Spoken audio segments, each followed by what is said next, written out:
It's a beautiful Sunday, October 26th, and you're listening to the Oklahoma Breakdown with Ikard and Lehman, presented by Riverwind Casino.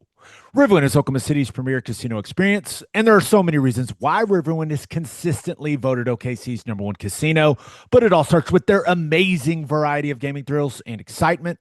Riverwind's beautiful award-winning environment plays host to more than 2,800 of the latest electronic games with a huge selection of table games, including blackjack match roulette, and Teddy's favorite, craps.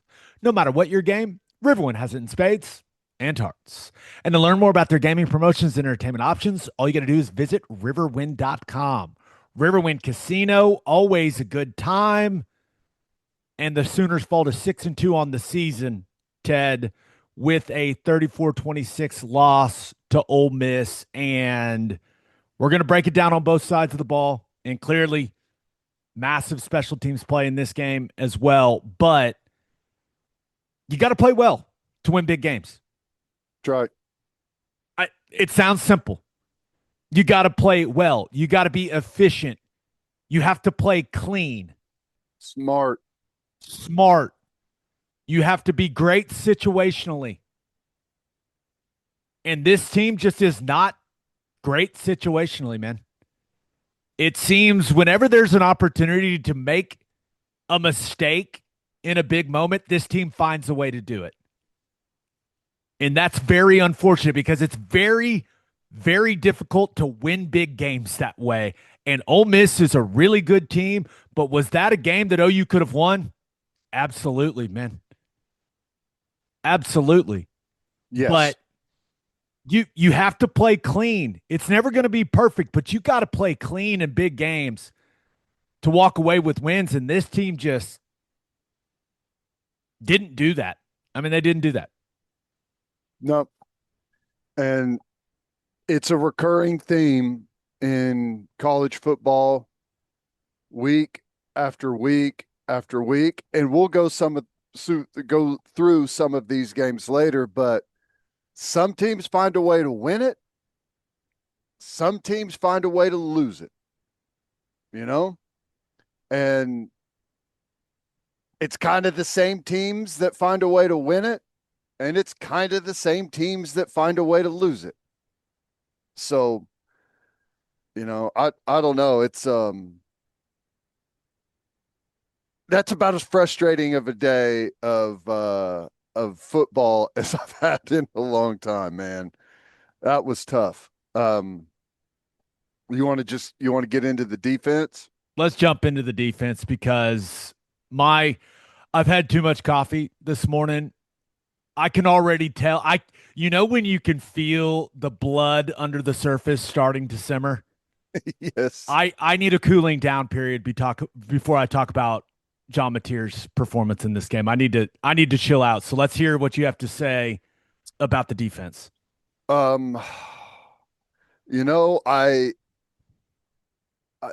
There's a lot of bad plays that are kind of spread throughout the entire game.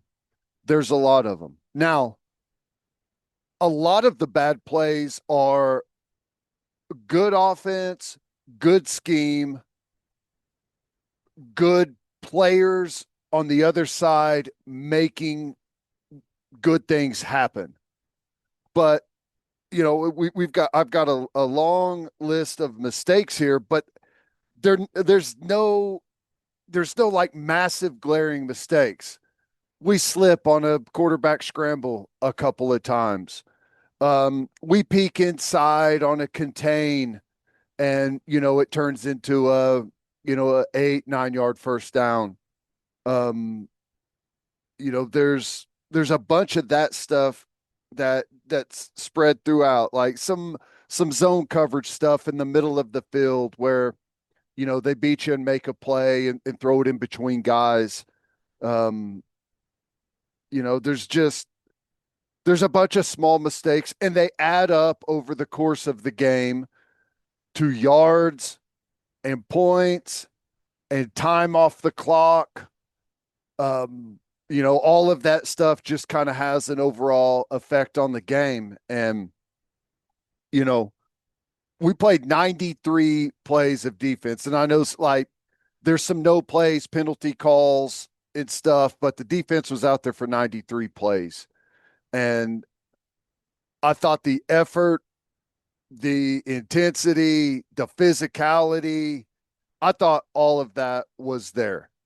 I guarantee you Ole Miss feels it today. It was a physical game, and we played on defense incredibly hard from it looks the same from play 1 to play 93 on the effort and the way that they fly to the ball and tackle and beat blocks. It all of that I have no complaints.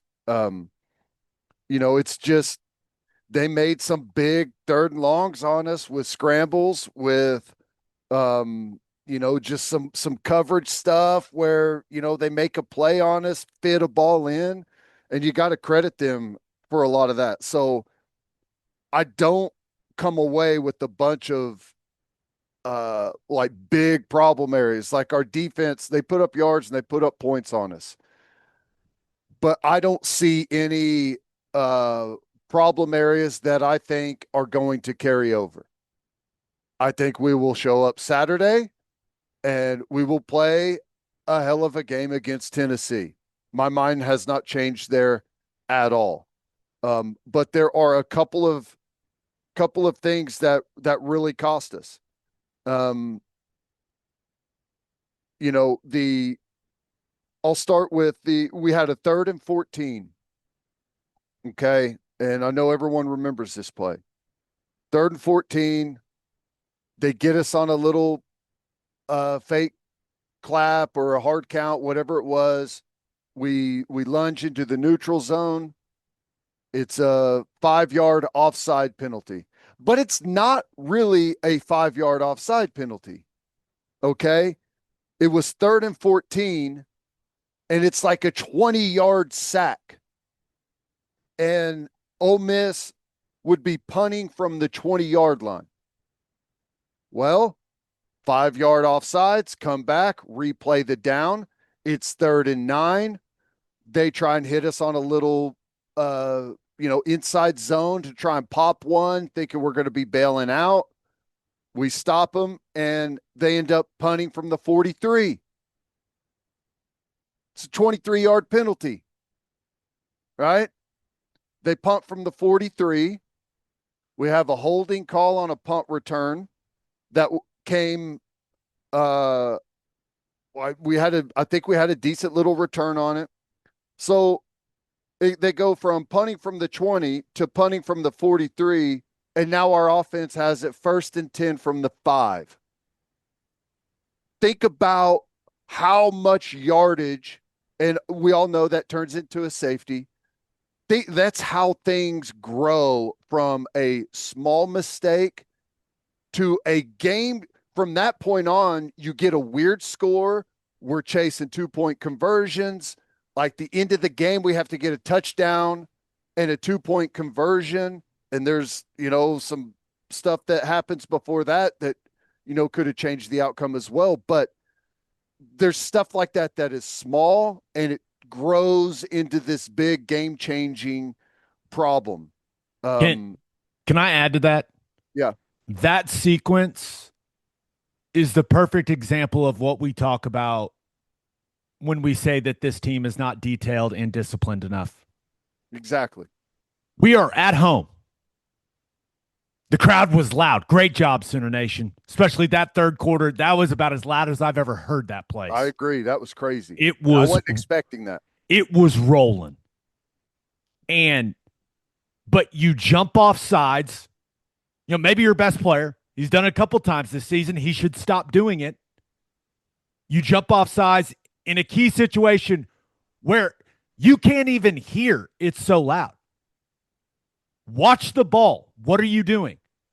All right. You don't get the sack. They punt. We get another special teams penalty. We are incapable of playing a game without a special teams penalty, apparently. And then, in my opinion, the most inexcusable, you get the TV timeout. You come out there. You've got 1st and 10 from the 5 as an offense. and you line up in an illegal formation. Yep. So instead of it being 2nd and 5 because you run an inside zone play, you get 5 yards on it, but you're in a legal formation. Instead of 2nd and 5, it's 1st and 13 from the 2 because this team is not detailed and disciplined enough. And then you run a play that has entirely too much risk of getting strung out horizontally. We'll get to that in my part. But that's just a perfect example. Yep. Not enough attention to detail, not enough discipline. Yep. And there's stuff like that kind of spread throughout. And we had a couple of substitution infractions on defense. I don't know exactly how that went. I see people snell offenses every game all over the country, nonstop. Why all of a sudden Oklahoma isn't able to do that to people, I have no idea. The SEC officials continue on both sides in all games, continue to be horrible. The penalty on Jaden Jackson is so bad, and it costs us points in this game.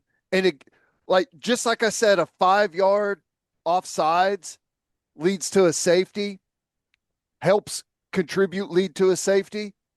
The same thing. This leads to points, and that field goal changes the way the rest of the game unfolds, and it is totally on the officials. Totally. It's bad. I don't even know how it happens, but so again, I'm not gonna, there's not one guy, or there's not one, we're not soft against the run and we're getting blown off against the run. That's not the case. We had 16 tackles for loss. Okay. It's not that we can't get to the quarterback and put pressure on the quarterback. Chambliss had multiple batted balls. We had multiple sacks. We had guys in his face affecting the throws all day. We're not getting beaten coverage. I mean, we lose some stuff in zone. They get us on a go route on one where, we're in a trail position. We can't close the distance. Some of those things are going to happen, right? Those aren't mistakes that show up every single week. So it's the small detail things that we allow to grow, and the 3rd and longs, the scrambling and stuff. I thought, watching the game live and then going back and watching it again on the TV copy, it's harder to tell on the film for some reason, but when you watch the TV copy, you get a broader view and a broader context. I thought the defense was really affected by the surface in the first half. Did you feel that at all? Multiple guys slipping out.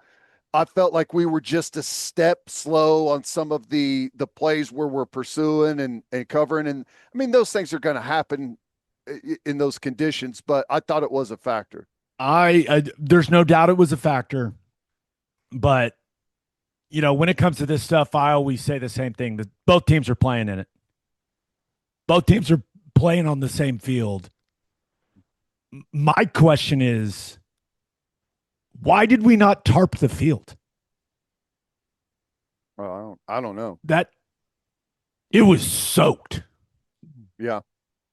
I don't know. Well, I guess, is that maybe they, that's a good question. I have no idea. They not, was the thought process, hey, let's try to slow these guys from Ole Miss down? I don't know. Have we ever tarped the field? I don't know, but why? Why not? Yeah. When it's supposed to dump rain for a full day, I don't know. I'm not a grass expert, but I thought that was a strange decision. And the grass was grown out. Were they trying to slow them down? I don't know. Could you not mow it because of the rain? I'm out of my depth here, but I thought it was strange that, I always thought, if you're going to get a ton of rain, don't you tarp the field? I don't know. Yeah. they got us on the tight end hide. The guy falls down. So, our backside coverage player, there's no one there. There's like deep crossers in the end zone, and he doesn't have any action. The tight end's on the ground. So he sinks, right, to help on the deep crossers, and tight end gets up, and, Chambliss is scrambling around and finds him on the hide. I mean, that's credit them. They fell ass backwards into a touchdown on that. There's a longer run early where I I don't know what call we're in. It was 2nd and 5, and it almost feels like we thought it was 3rd and 5 because there was a penalty, and we're in a a call where everyone's like dropping out into zone, and they get guys kind of crossed up on leverage, and they score a touchdown there.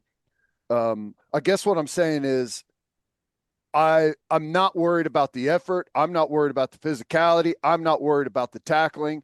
I'm not worried about pressure on the quarterback. I'm not worried about the coverage.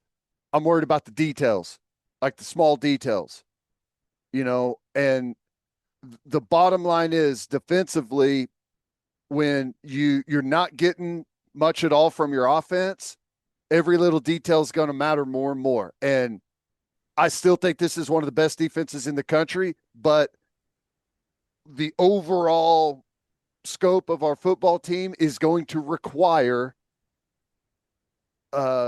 discipline, mistake-free football. That's just is what it's going to require to win these games down the stretch. And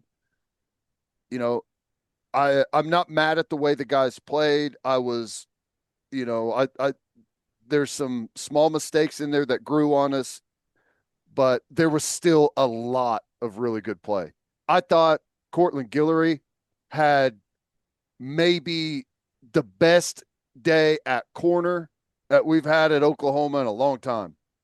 He was excellent. He was all over those guys. No PIs, combative, pass breakups, challenging at the most important part of routes, right there as the football is showing up. I thought he was fantastic. Reminder, that's a true freshman out there at corner playing his ass off. Okay. It's incredibly impressive. I thought Kendall Daniels had a really good day. Super physical. He kicked the blank out of Daquan Wright, their tight end, in the run game. He was knocking him off the ball, driving him into the quarterback, putting him on his ass, made the great play on the screen. He was physical. I mentioned Cortland Guillory. Owen Heineke came in, and he had a couple of things in zone drops. He got caught in some tough spots. Do I stay back? Do I come forward? They hit a dig in behind him on one where, I think that he widened too much. If the guy's breaking in, just stay where you are. You're in a good spot, right? You don't need to widen. But he played his ass off. Tackles for loss, flying to the ball all over the field. I sent you the 93rd play of the game. He's out there making an incredible effort play, playing 100 miles an hour. I thought he was really good. I thought R. Mason Thomas, aside from the offsides, I thought he was really good. I thought Marvin Jones Jr. had, he peeked inside on one where he's the contained guy, and it gets outside of him.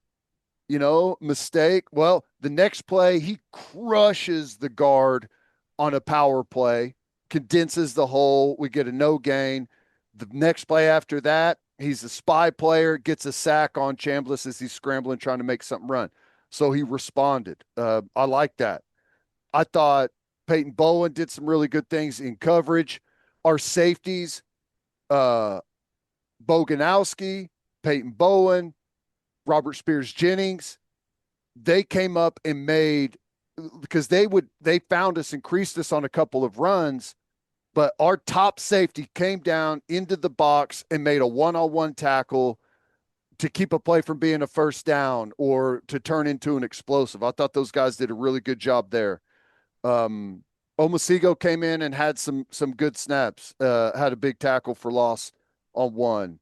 Reggie Powers did some really good things. Now, he got pinned in on that crazy run that I told you about. That I'm not sure what call we were in, but he had a pass breakup on a blitz where he came off the edge, batted it down, had some really nice physical plays in the box.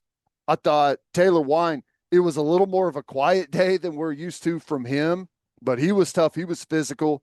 That little ninja formation thing they lined up in, he made a great play on a little zone option where he played both guys, made a great tackle one-on-one with Chambliss. Um, I thought Kip Lewis had a hell of a day. Some of his block destruction, he smashed the tight end on one, tackles for loss, had a shoestring pick on a play that if he doesn't make it's probably out the gate. He was really physical on the inside. Kobe McKenzie, he came out of the game pretty early, but he had a couple of nice plays in there where he was really physical before he had to come out. Yeah, that's one where just the way it looked, kind of looked like a groin. Yeah. Like you can see him with he checks himself out of the game after basically not being able to go and run down a play that he normally makes, Yep. and he just the leg drive wasn't there. So whether it's hip flexor or groin, that's unfortunate because he's been playing some good ball, and those types of injuries do not heal quickly. No.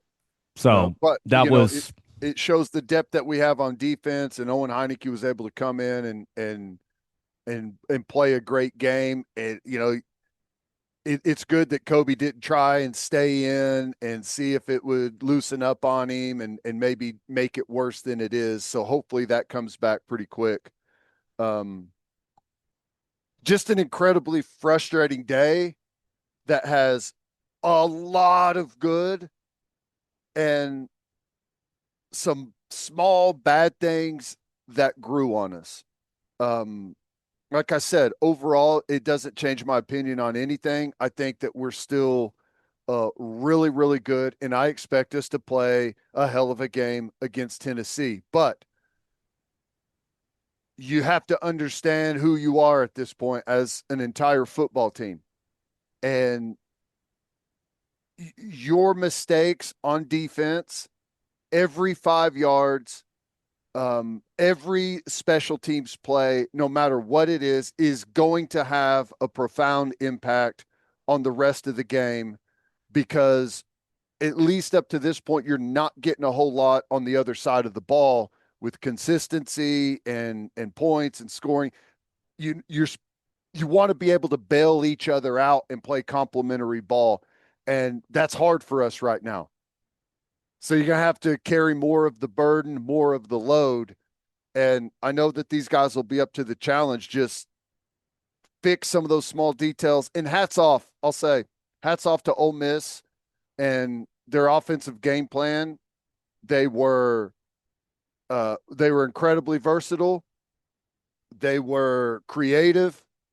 They had the two big guys on the goal line that came back across the formation. And it's an excellent way to get 200-300 pounders on our perimeter, smaller second level players, right? We're not going to be able to move it against this D line up front. Let's go isolate the smaller players. I mean, that stuff's smart. Some of the hide stuff was smart. Some of the screens they did. They presented a lot of packages to us. And for the most part, we did good, but it gave them enough wiggle room to where they were able to put up some points on us. And Chambliss played a hell of a game. He made I thought when I went back and watched the film, I thought there was going to be more stuff in there that he did that really affected us, but it's like 2 or 3 throws and 2 or 3 scrambles. And right now, that's enough. So I think that's all I've got.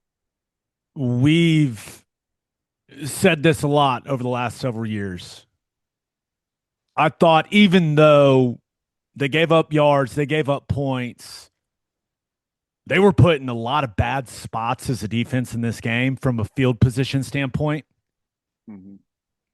I thought the defense played well enough to win the game. when you consider what Ole Miss is as a team. Yep. There's not many teams that are going to hold that offense in check. They're really good. Kiffin is really good.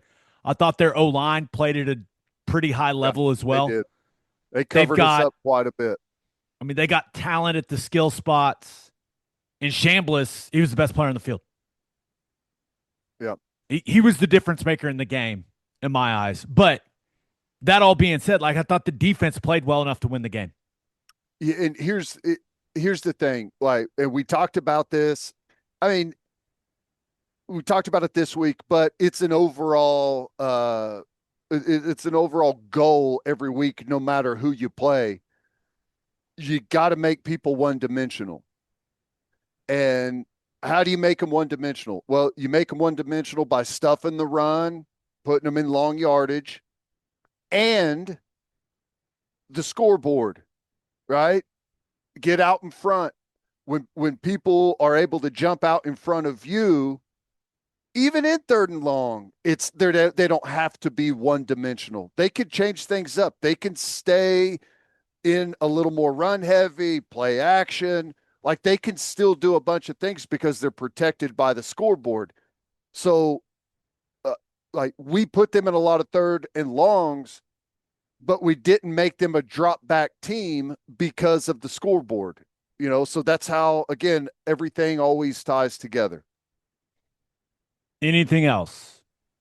I think that's it. We gotta respond.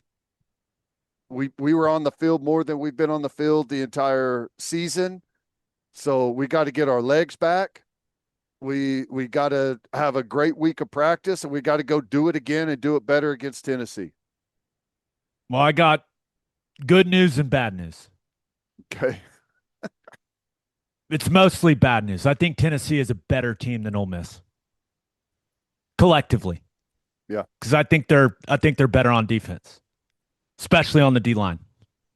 Yeah, they create some chaos. Prime time at Neyland Stadium.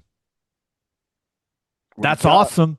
We're going to get to experience it, but not exactly a welcoming environment that the Sooners are walking into next Saturday. No, it's not. And remember, winning is a skill. You better practice that as well. Practice how to win. Let's get into what we saw from OU's offense versus Ole Miss's defense. But first, download the Loves app from Loves Travel Stops, your guide to savings on the road. Fill up for less with the discount on fuel, 10 cents off on every gallon of gas, and 25 cents off on every gallon of auto diesel. And don't forget, in the store, you can unlock mobile deals on the Loves app to save on snacks, drinks, and select meals at Loves restaurants. Plus, you can plan your pit stops for your next road trip with the map and route planner. All from Loves, the heart of the highway. It's football time in Oklahoma, and you need beef built like our guys on the field, premium, powerful, and ready to perform. That's Didier Ranch. They're a family ranch right here in Oklahoma, raising and shipping their own beef nationwide. Steak burgers, premium ground beef, and they hand deliver next day to the Oklahoma City metro and surrounding areas. Norman, Moore, Edmond, Yukon, right from their ranch to your doorstep, faster than the Sooner Schooner after a touchdown drive. Premium beef delivered. Visit DidierRanch.com and taste the luxury of tradition. And we are brought to you by Simple Modern, the Oklahoma-owned company and proud official drinkware partner of the OU Sooners. Football in Gaylord Family Oklahoma Memorial Stadium is rocking all October. Big plays, packed stands, and the exclusive limited edition Simple Modern drinkware drops at each home game. Get yours before everyone else grabs them. Both October home games bring a brand new design only available at that matchup and only while supplies last. I'm telling you, it's the perfect way to stay hydrated while cheering on the Sooners. And with 10% of all profits going to charity, many right here in Oklahoma, every sip supports Oklahomans on and off the field. Simple Modern, good everywhere. All right, looking at what we saw from OU's offense versus the Ole Miss defense, we'll get to some of the critical plays, some of the head-scratching things that I thought we did on some of the most important plays of the game, and Ben Arbuckle certainly deserves some criticism on some of those decisions. But as I went through the tape, Ted, it is hard to put into words almost how many yards and how many points John Mateer left on that field. The bottom line is John Mateer has to play better or we're not going to win another game. And I'm over the conversation about the hand. He's out on the field, man. That's right. When you're on the field, you got to perform. He has to be better. His decision-making overall, pass game, read run game, RPO game is poor. That's the problem. Like, clearly, I don't know how his thumb's feeling, but the thumb isn't the problem. The decision-making is the problem. And I don't know how else I can put it, man. There are yards and points left all over Owen Field because he's not making simple, easy decisions with the football. If he just would have had a decent decision-making day, we win the game. I believe that. I truly believe that. And it felt even more magnified because Trinidad Chambliss was having such a day for Ole Miss. And that's the thing about this game is Chambliss was a playmaker. He made things happen. Pass game, run game, scrambler. They had the dude at quarterback, not us. They had the difference maker at quarterback, not us. I mean, we're going to go through each position, but I mean, play after play after play, my notes on this game, Ted, are what is he doing? How does he not see it? What is he doing? What is he looking at? Why is the ball not going to the wide open guy? Like, I don't know what else Ben Arbuckle's supposed to do than scheme wide open touchdowns for the guy. He misses 3 of them. Fake screen and go to Isaiah Satania 2 different times. It's what the play is designed. Like, how do you not throw it? Isaiah Satania should have had 250 yards receiving and 3 touchdowns in this game. He's wide open, screen and go. He comes free, uncovered. Mateer is staring right at it and doesn't throw it. It's insane to watch, dude. Insane. How that happens, I have no idea. I don't know. And we can criticize Arbuckle for some of the personnel packages, some of the decisions, and some of these key plays, but dude, those things get magnified when you don't hit open layups. You know? I mean, 12 seconds to go in the game. 12 seconds to go in the game. Deion Burks runs down the field and no one covers him. He is uncovered. He is wide open. And situational awareness, game management at the quarterback position. Mateer throws the ball into the middle of the field. Now, luckily, he bounces it so the game just doesn't end right there. But he has to be better. He's hurting the football team. You cannot miss layup touchdowns that your offensive coordinator schemes open for you. You can't do it. These guys, and there is nothing complicated. It's not like I'm asking them to read out coverage and go 1, 2, 3, 4 and work across the field. These are schemed up, wide open touchdowns. Like, it's the play. It is the play, Ted. Right. Yeah. It is we are looking for one thing. We are faking the screen. Satania's looking like he's blocking. He's slipping. It's what we scored on against South Carolina. But this one's even more open, dude. He's uncovered 2 different times. And he doesn't throw it. How that happens, I don't know. In fact, like the bubble that we're faking, he doesn't throw it to a wide open Satania, and he's like, okay, I'll just throw the bubble that we were supposed to be faking, that we already faked. It's crazy, dude. I mean, I don't want to get stuck on this for too long, but it is play after play after play in the pass game, in the run game, where he's just making the wrong decision with the ball.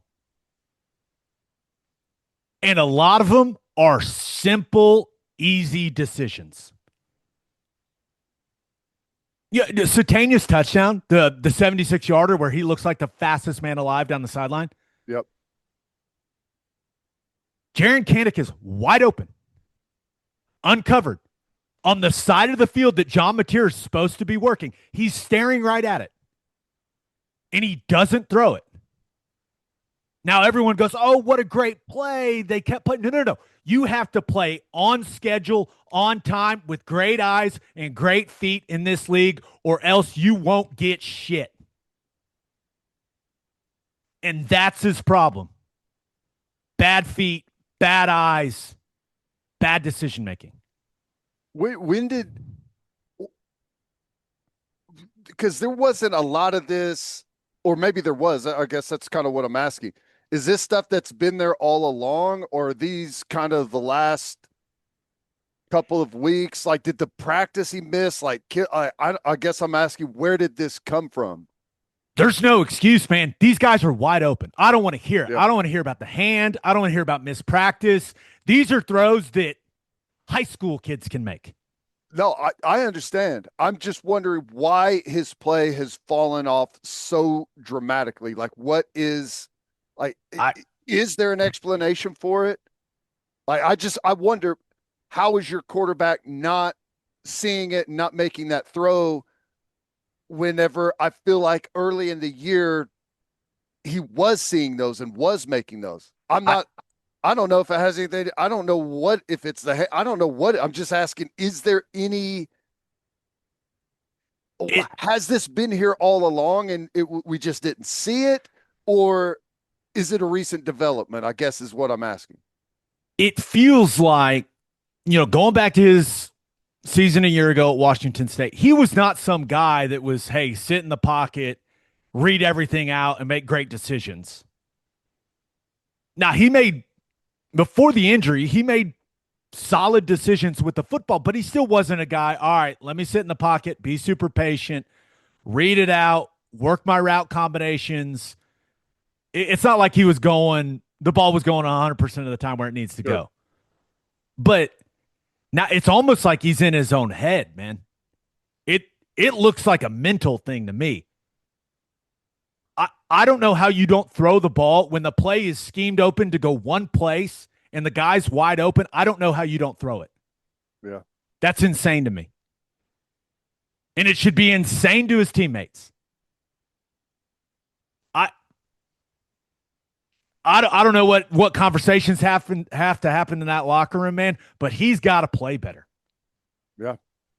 That's the bottom line. Like, if they get better quarterback play, if they even get like average quarterback play from a decision-making perspective in this game, we win the game.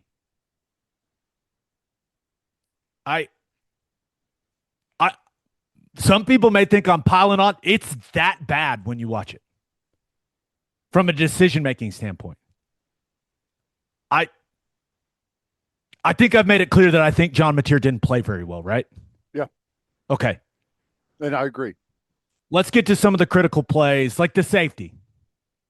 We talked through the mistakes that lead to them having the ball on the 5-yard line. You come off the sideline. You cannot line up in an illegal formation. There is no excuse for that.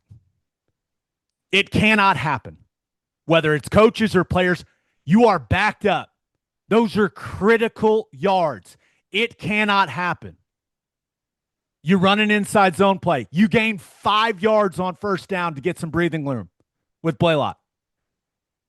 But you line up in an illegal formation. And instead of 2nd and 5 from the 10-yard line, it's 1st and 13 from the 3. And then what do? We run a play that I don't think we've run all season long. It's like this wide action kind of zone insert wide play that you see Tennessee run. You see a lot of teams in the SEC run it. I don't remember us running it. And we decided, let's run a play that has a high risk of getting strung out laterally from the 3-yard line. Bad play. Bad play. I mean, now, do you expect your center to get put 3 yards into the backfield and then that defensive tackle to also run through your tight end and make the tackle? No. Why Jake Michael is not hauling ass front side trying to reach a head up nose on outside zone, I have no idea. That's crazy to me. That is crazy to me, Ted. Mm-hmm. I have no I have no explanation as to why he wouldn't be flying off the football trying to reach a head up nose when you're running that play. I've got no clue. We're on the 2, right? We're on the 2. This is a goal line play. And instead, we kind of come off almost like we're okay with him running that way. And he takes it straight in the backfield, makes a tackle for a safety. Blows up our tight end, who's got a chance to mitigate the disaster, but has no awareness and just gets absolutely smacked, just yard sailed. Safety. And maybe the worst part of it goes back to Mateer's decision-making. I don't know if there's a read on that play. Umamiele, number 1, is on the backside, and he is full throttle off the edge. Never even looks at Mateer. That I was going to ask you, if not that it makes it any better, is if Michaela expected Mateer to keep it out the backside or something. No excuse for Michael in the way that he blocks right there. But I have no idea why John Mateer, if there's a read on the backside of the plate, which the vast, vast majority of the time in this offense there is a giant number 1 hauling as fast as he can on the backside, giving you the cleanest pull read imaginable. Is there a defender outside? A little bit? Sure. But the guy is running. Though. We're looking for 4. If he keeps it, it's a gain of 4. Maybe a gain of 5. Once again, the decision-making. It wasn't just the pass game and missing wide-open guys. The ball handling in the read-run game, the decisions he made in those situations, a lot of them were just flat-out bad. And if he had I don't know. It's hard to imagine that he didn't have the chance, that he didn't have the opportunity to keep that one. It's a keep read all day long. In my mind, through my eyes. Maybe I'm wrong, but I don't think I am. Let's get to some of the other critical plays. 4th and 2 on the 46.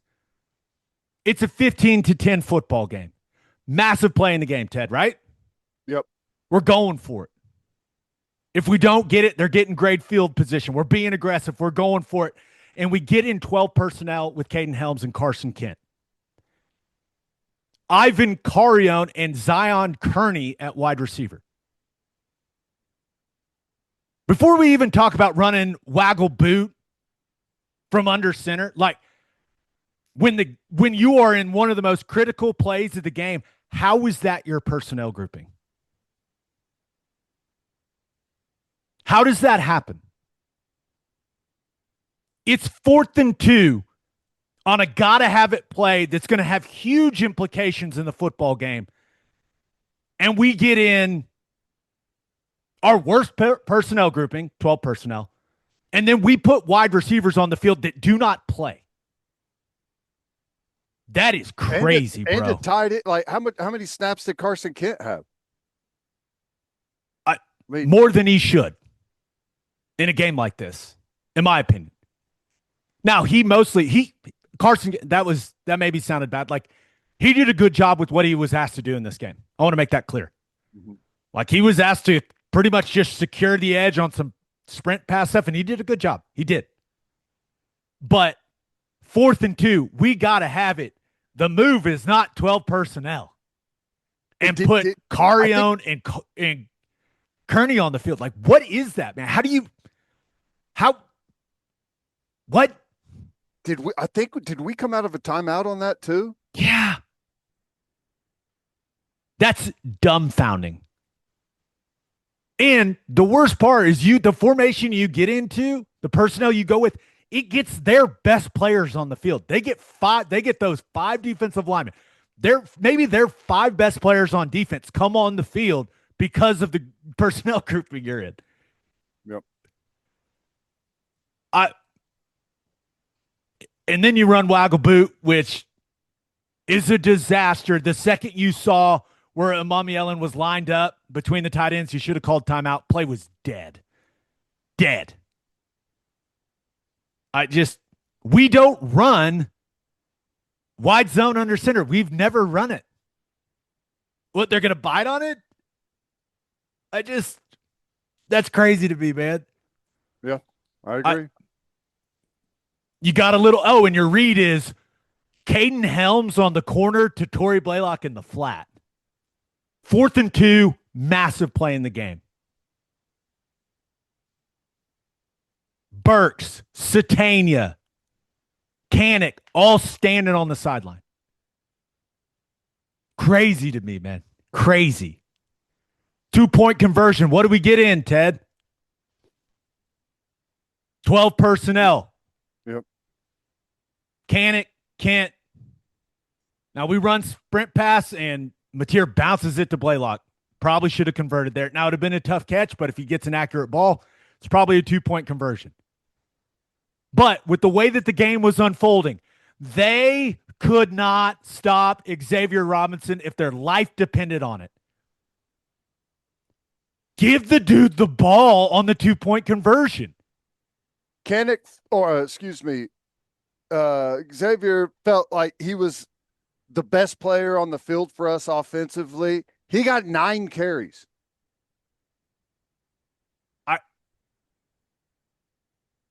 Got to have it drives in the 4th quarter. They were not. Xavier Robinson is just gashing them, running through trash. And we put it in John Mateer's hands instead of his. And we've already gone over how the decision-making went for Mateer in this game. Someone has to be the reminder guy.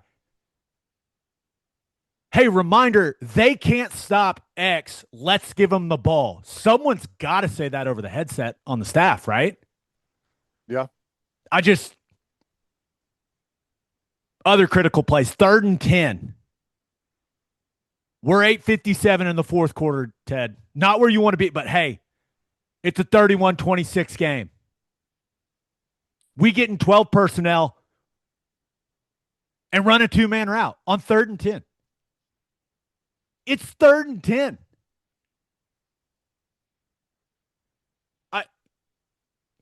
How that happens, how that's the play in that situation, I have no idea. Now, if Mateer just checks it down to Xavier Robinson, if you just feed the guy that is gashing the defense, if he just says, hey, the routes aren't there, it was well covered, he tries to fit it in the burst. If he just dumps it down to X, I'm not going to say he doesn't go get the first down. They couldn't tackle the guy. He probably goes and gets the first down. Gives you a chance. But I don't know, dude. And you're incomplete there. They go down, and I think that's when they go get a field goal and extend the lead to 34-26, which ultimately is the final score. 4th and 5. Oh, my gosh. We'll break this one down on In the Weeds for sure. Okay. 4th and 5. Minute 35 to go in the game. Isaiah Satania. The play, it is clearly designed to go to Isaiah Satania on the return route. Why do I know that? Because we've run it a ton. And he's really good at getting open. And it's a great play call because it's a very important play. And Ben Arbuckle says, what are we best at? Satania's incredible at the return route. Let's run it. He runs it. He's wide open. He freezes the guy on the return route. He is wide open for a first down. And maybe if he catches it out in front of him, I don't know what happens. It's The easiest read in the world. What does Mateer do, Ted? He throws it down the sideline to Giovanni Gibson in double coverage instead of throwing it to a wide open Isaiah Satania where the ball is designed to go and pick up a first down and extend the game, extend the drive. Ben Arbuckle can't do any more than that, man. Now, I went through some of the things clearly where I was like, how is this the play in this situation? But he can't do any more than get his best player in an isolated situation. That player, Satania, goes and wins. He's wide open. There's all the space in the world to throw it out in front of him. Keep him running, see what can happen after the catch. And the ball just doesn't go where it's supposed to go.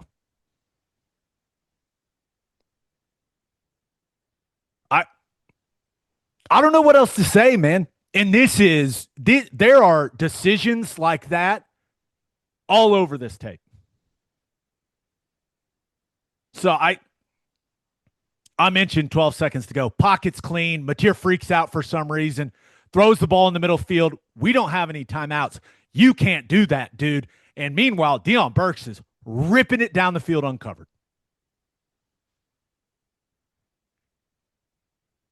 Is my frustration translating well? Yeah. Do I sound angry? I feel like I sound angry. I am angry, but I don't want to sound too angry. No. Because there's plays, man. It wasn't perfect, but like there's plays to be made there, man. Like guys are open. Things are schemed up well, and it's just the ball doesn't go where it's supposed to go.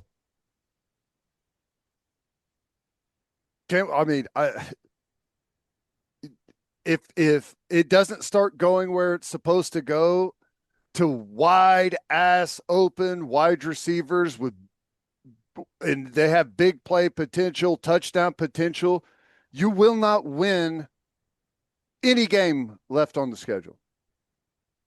You got to take what's there. If you have layups, you have to be able to convert that. You just do. I mean, there's no way around it. You just do. Let's get into position stuff or else this is going to take, I'm going to be on this offense for 2 hours. I went through all the Mateer stuff, but there's like the type of game is the game that he played is summed up pretty well in one play. Lane Kiffin loses his mind. We get the ball on the plus 15. Plus 15. We run quarterback GY counter. Now, there's a separate conversation to be had about going QB run in important situations. It ain't working. We got to stop doing it. He's not the same guy as a runner as he was early in the season. He's just not. Stop doing it in critical situations, especially when Xavier Robinson is just carving him up. Just hand him the ball. But we get the ball on the plus 15. We run QB GY counter. If Mateer takes the ball where it's supposed to go, if he follows his pullers and just sticks it up in there, we're in 2nd and 8, 2nd and 7. Not great, but you're close to on schedule. But what does he do? He doesn't stick it up in there and take the ball where it's supposed to go. He reverses the field.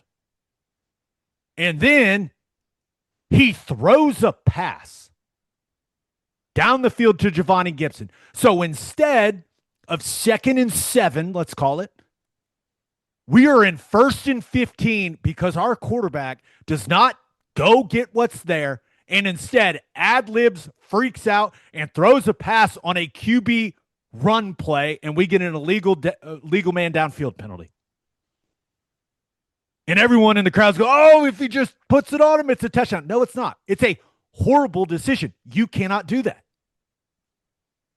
The ball needs to go where it's supposed to go.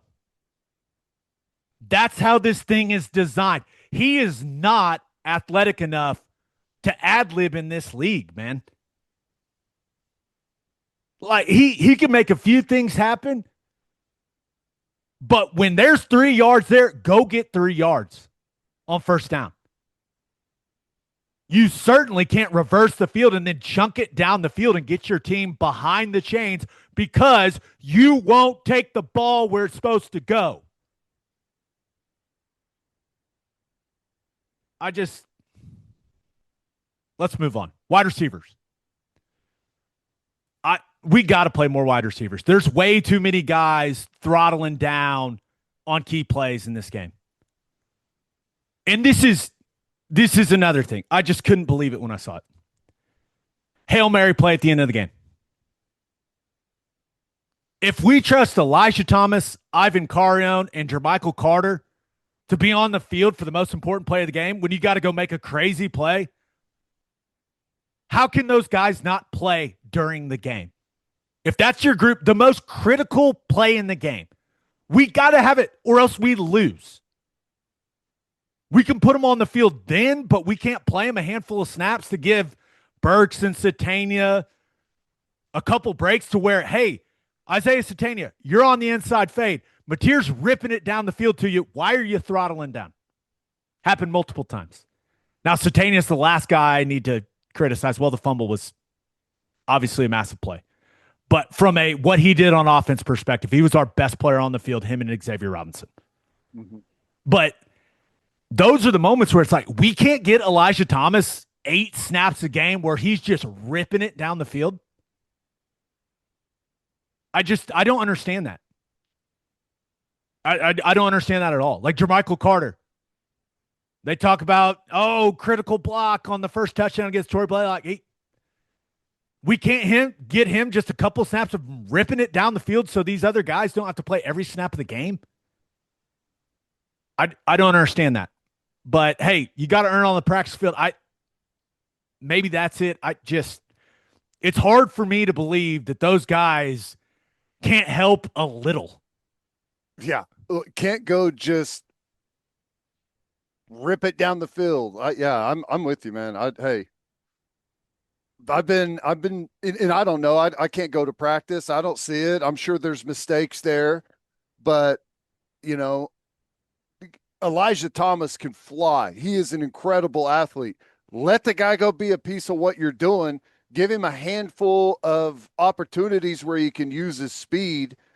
I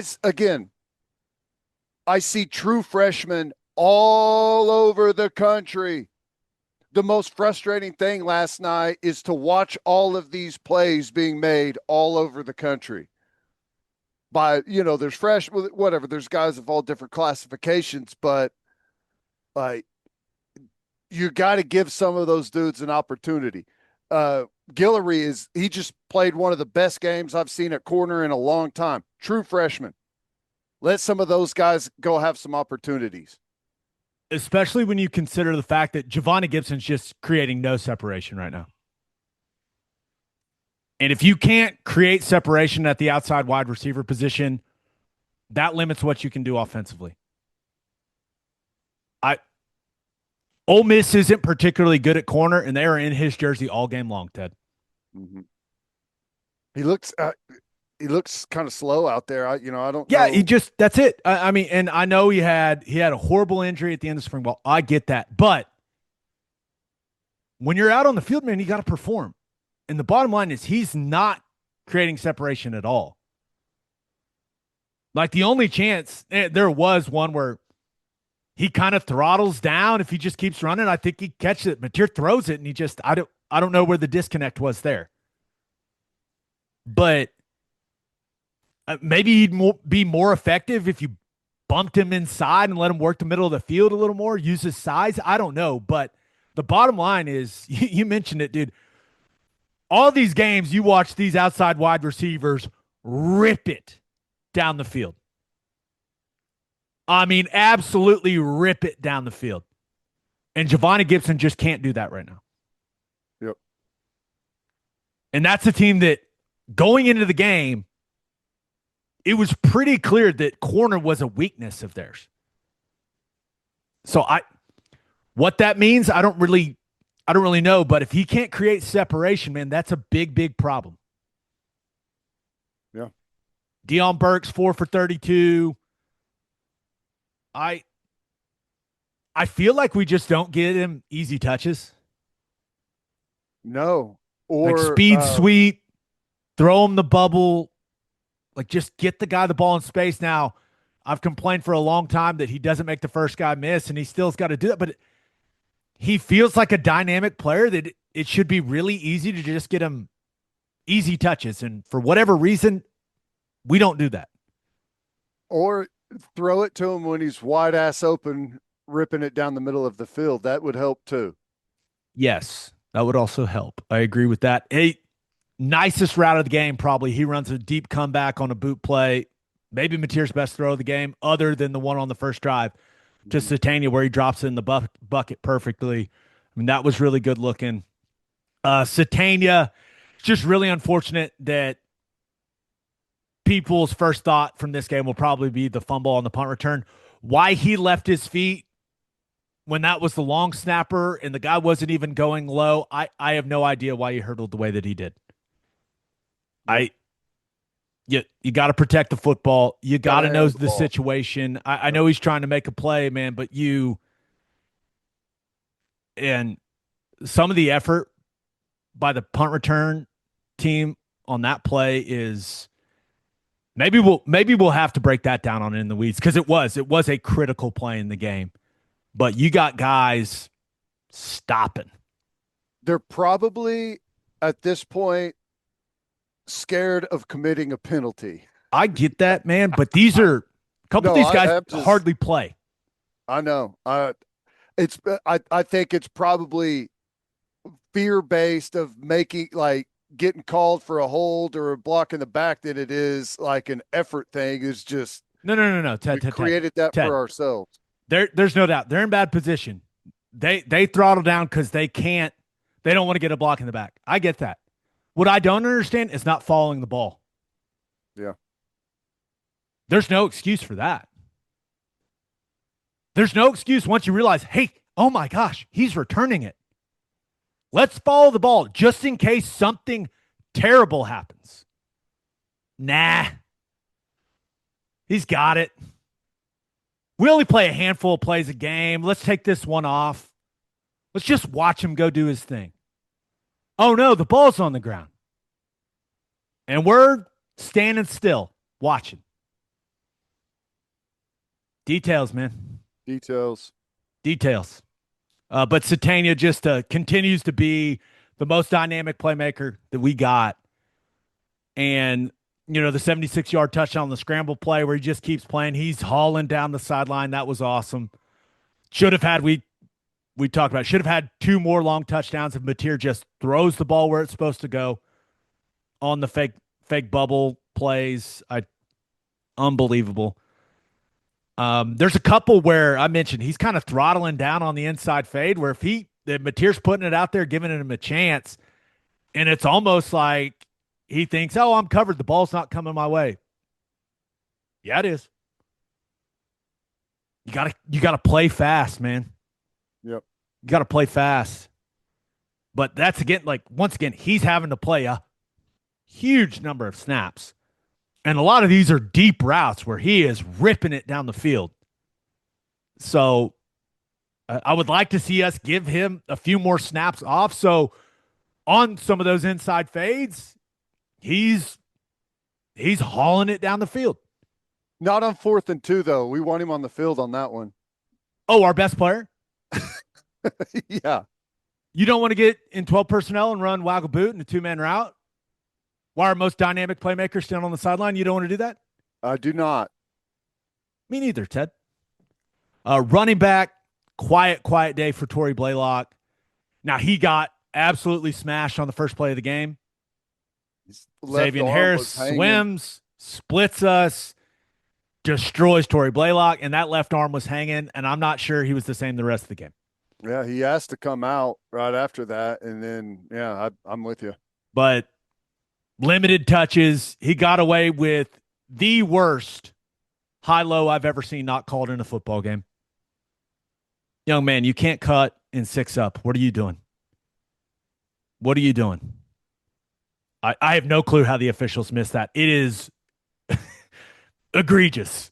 Michael has got the guy up high, and Torrey Blaylock comes and cuts. And Michael is lucky you didn't cut him. Like it's crazy to watch, but a very, very quiet day, the quietest day that we can recall for Torrey Blaylock. One of the reasons it was quiet is because, hey, Xavier Robinson had it rolling. 9 for 109, 2 touchdowns. You mentioned it, man. 9 touches feels awfully light. Yeah. For how he looked in that second half. I think he also had two catches for, was it 30, 20, high 20s? And if Mateer would just take the check down, if he'd just look at it, he has an even more productive day as a receiver. Just, a real bright spot in the game. Yep. For this offense. He was the spark when things were feeling a little hopeless. That 65-yard touchdown run, man, it gave that team life. It gave me life. It gave that stadium life.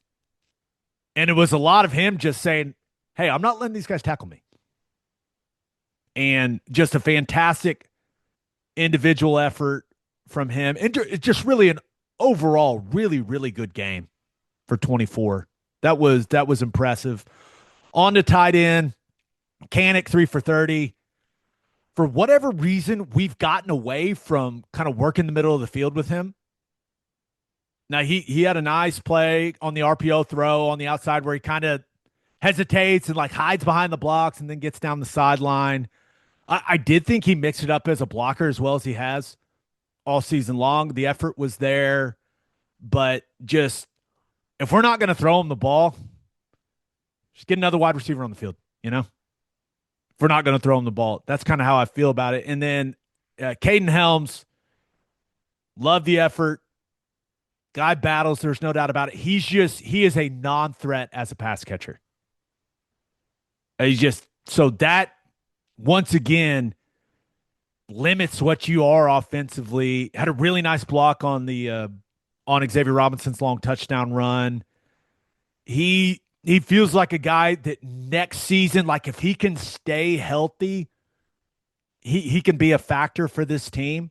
Like he can be a rotational guy at that tight end position, but just once again, we talk about it. We watch tight ends every Saturday all over the country go and make big plays in the passing game, and we don't really have that guy like that 6'5", 6'6" pass catching threat that you can go to in the red zone and those types of things. We don't have that guy. Yeah. On to the offensive line. Michael Fasusi, I keep having to remind myself he's a true freshman. He's just so talented. Like he loses reps in this game. And, some of them, there's a couple where it's just like, dude, use your hands. What are you doing? It's almost like someone's told him, hey, don't throw your inside hand, which is crazy to me. It's like, that's your biggest weapon as an offensive lineman, your inside hand. You gotta be active with that thing, man. That thing's got to be a weapon, but he's got a lot of good stuff on this tape, but the bottom line is we're calling his name too much on the broadcast. Penalties, getting beat both ways, struggled with that rip move again, gave up inside moves again. Got to be better with his hands. He did some nice stuff in the run game. He's got to get his pads down, but like the suddenness, the velocity off the ball, especially when he's on the backside of things, is good. He's getting better. He plays too upright, in my opinion. Run game, pass game, even in his stance, like he's too upright. He needs some more forward lean. He needs to take some more risk, if that makes sense. Trust his athleticism like he's a little more. It's almost like he's playing, like trying to protect from something going wrong instead of just going, you know what? Let's get after it, man. Mm-hmm. Hey, I'm going to swing. If I miss sometimes, okay. It feels too guarded. Tentative and feeling it out. Like he's too worried about them, him making a mistake. Like, you got to cut it loose, man. It just looks a little, especially in pass protection. Like, you got to throw those hands, man. You got to be violent. And that was probably the most exciting thing about Ryan Foje is, whoa. Buddy, I've complained a lot about these things on offense. I think we found our right tackle for the next 3 years. Now, it wasn't perfect, but there is a whole lot of good, man. And especially if we can get him to lean out a little bit, this guy's going to be let the NFL guys decide if he needs to bump inside or not. Like, this guy looks like an SEC starting right tackle. Yeah. And it was his first real action. Yeah. I mean, I don't even know how much they've practiced him there throughout the spring and summer. I think he's been working all guard. So, yeah, that's impressive. He looked great. Everything considered, he looked great. Really balanced in his set. Sudden, violent hands. Good timing when he was throwing punches. Just violent, quick, assertive, maybe is the best word. And then did some nice things in the run game. Now, he's got to get his pads down a little bit. But, dude, he can come off the rock in the run game, especially when he's on the backside of things. Sure, he had a couple of rough moments. Right, pads high, got split on some double teams, but I had one critical mental error on an empty protection. It was on that drive where we got the ball in the plus 15 and went backwards and had to kick a field goal. But other than that, I mean, because they're showing 6 up and he squeezes, like, dude, you can't squeeze right away on that look. You got to, and the backer's already bailing out. Like, and he knew as soon as he did it, he had made a mistake. Mateer's under pressure right away. Bad play, plays dead. But other than that, I really, really liked what I saw from Foje. And I didn't really know what to expect, man. And there's a lot of good. Whole lot more good than bad on the tape. Good. I like that. That's a good positive. Hito Zaida. He had one bad play on the first 2 drives and got pulled for it, and it's a bad play. Like, he gets taken backwards on a 3rd and 1, and his guy makes a TFL. Like, he got whooped, don't get me wrong, but one bad play and you get benched, that doesn't make a ton of sense to me after we saw this group find some success a week ago against South Carolina. That's a hard way to play football, man. Yeah. It's like anytime I make a mistake, I may get pulled. Like, that's a really hard way to play offensive line, and it leads to like tentative play and not selling out. And EPL comes in for him, and I'll get to EPL's play, but I mean, it's not like he was stellar. So Ozida comes back in the game, and like, what happens? He technically, like, his guy gets a sack, but it's really not his fault. If that makes sense. Like, he's in fine position. The play breaks down because of a mental error from Foje. It's the one I talked about on the empty protection. And Ozida gets pulled again. I don't understand that very well. I feel like that's happened with him quite a bit. Yeah. I don't know if he just messes up all the time in practice or something, but he's a better player than Eddie Pierre-Louis, through my eyes. Now, there's no doubt. Then let's get to EPL. Like, attitude, physicality, effort. Heck yeah, man. It's there. But I will continue to say this. Feet, bad. Hands, bad. Eyes, bad. He is not talented enough to play with such poor technique.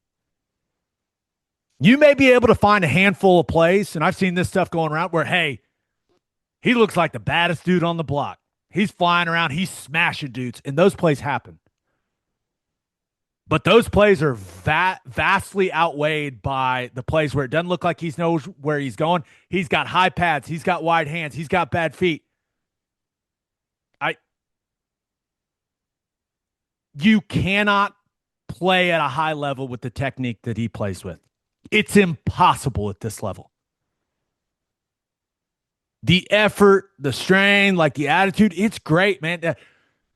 He has the best pass pro rep of the day, in my opinion. Number 5 is Russian Fasusi. He spins back inside. EPL runs full speed and decleats him. Boom. Don't spin in here. Love it. But if he can't play with good technique, it's with the defenses we were playing the rest of the way, he's not going to get it done, man. And I feel like I say the same thing about him every single time I talk about him. Yeah. Effort, great. Attitude, great. Physicality, really good. Dude flies around, but that ain't enough at this level. It's feet, hands, eyes. You got to know where you're going. You got to know what you're doing, and you got to do it with great technique. He had a couple stretches in this game, and there's some good, like that. He has a really nice block on Xavier Robinson's long touchdown run. Really nice. Good pad level, good hands, good feet. But then there's all these other snaps that significantly outweigh the good, where it's just like, man, this guy's all over the place. Yeah. Now he's playing hard, but that's it. That ain't enough at this level. You can cover up a lot of things, man, with effort and attitude. There's no doubt, but not at this level. Not along the offensive line at this level. And that's what's holding him back, in my opinion. That's what's holding him back. Jake Michaela, his bad plays, man, they were bad. Whoa. Give up the safety, getting taken, 3 yards deep. Not good. 2-minute drive, you're one-on-one in pass protection, you get put on your back. Not good. But other than those two really, really bad plays, another solid day for Michaela. He's a good player. Yeah. He's a good player. And he's tall. Would someone tell this guy to play lower? Please, in the run game, he's got to play lower. He's light and tall. When you're light and tall, you have to play low. Just, time and time again in the run game, the pad level is just not what it needs to be. Got to get low to move people in this league. And on some of the zone stuff, man, when he's going to a front side backer, can we just cut it loose for the love of all that's holy? Can we come off and cut it loose in zone? Instead of this like gallop, like bumper cars mentality, can we just cut it loose? Gosh, I bet you we will. Other than a handful of snaps where Ole Miss's defensive tackles, got under him and knocked him back a little bit in the run game, I thought he played well. I thought he had a really good day in pass protection. It wasn't perfect, but man, there is a whole lot of good from 54 on the tape. That's it, man. That was a lot, but that's that's what I got. If we would have gotten better play at the quarterback position, this game looks a whole lot differently offensively for this team. Yeah. That's just I said a lot of words there that probably could have been summed up with that one sentence. Got to play better. Got to be. Being a playmaker is great, but you have to be able to do the things that the game tells you to do. Plain and simple. If it tells you to give it, give it. If it tells you to keep it, you got to keep it. If the play design has schemed open a wide ass open player, you got to put it on him. It's not much more difficult than that. Anything you get on top of that is, that's the cream on top. But you got to be able to make the stuff that's designed to be made. You got to play within the framework of what the offense is asking you to do. Start there. On top, if those things aren't there, then turn into a playmaker. But do the things that you're coached to do and do them quick and decisively. It's that simple. No doubt. Great way to put it. All right, let's get to call your shot. We asked you guys your number one takeaway from OU's loss to Ole Miss. This first one comes from at WCRB15, who says, BV's teams have been plagued by inconsistency, lack of attention to detail, and unbelievable attraction to game-changing mistakes in critical moments. it can't all be bad luck. Just absolutely wild to watch week over week. It's the truth. It's the truth. We talk about these critical moments where we we panic. I don't know what it is, but we don't make the plays that are there to be made. We penalize ourselves. A lot of it is on play or on field with play, like making the mistakes, like jumping off sides, holding on the punt return, fumbling the punt return. There's a lot of stuff on the field, but there's also a lot of we're setting guys up to fail in some critical moments, right? Like it's all got to be better now. And what's crazy, we talked about this. Brent Venables is like the most detailed person you're going to find. And I know that they practice these situations and they coach these situations. Every week they take plays from around the country, critical moments, situational, 2-minute goal line, Hail Mary plays, like whatever, like these critical plays, they go through them, they coach through them, they talk through them. I don't know why it's not translating. And we're, because of like the material play, we're finding ourselves in these tight games where it's going to come down to a handful of critical areas, and we are getting beat in those critical areas oftentimes because we're not taking the low-hanging fruit whenever it's there. So, I don't know. It all just piles up on you. This other one comes from John Parks, who says, lost the time of possession battle by a full quarter. Found something in the run game with X, but decided to run with the QB instead or go away from it entirely when it mattered late. Chambliss made us pay with timely throws and runs, while Mateer missed throws and didn't see the field well. Summed up nicely and concisely right there. That's what my offensive recap should have been. I should have just read John's tweet. That's perfect. Yeah, that sums it up well. Great view of the game. Now, there's a lot of stuff of why those things ended up happening, but when you got a running back with the hot hand and you're spreading them out and gashing them and running it, just continue to do that. Stay in it. Let's not overthink some things. All right, let's recap the best games of week 9 of college football.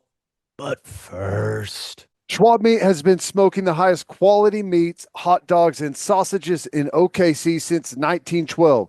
Go to schwabmeat.com to order any of Schwab's outstanding products and use promo code OKBreakdown for free shipping on orders over $75.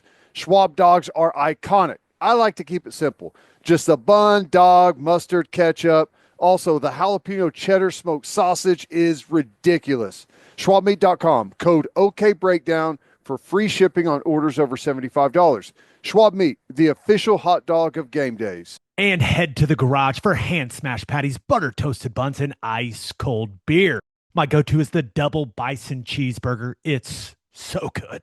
The garage is the perfect spot to watch any big game, and you can enjoy Rad Hour every day.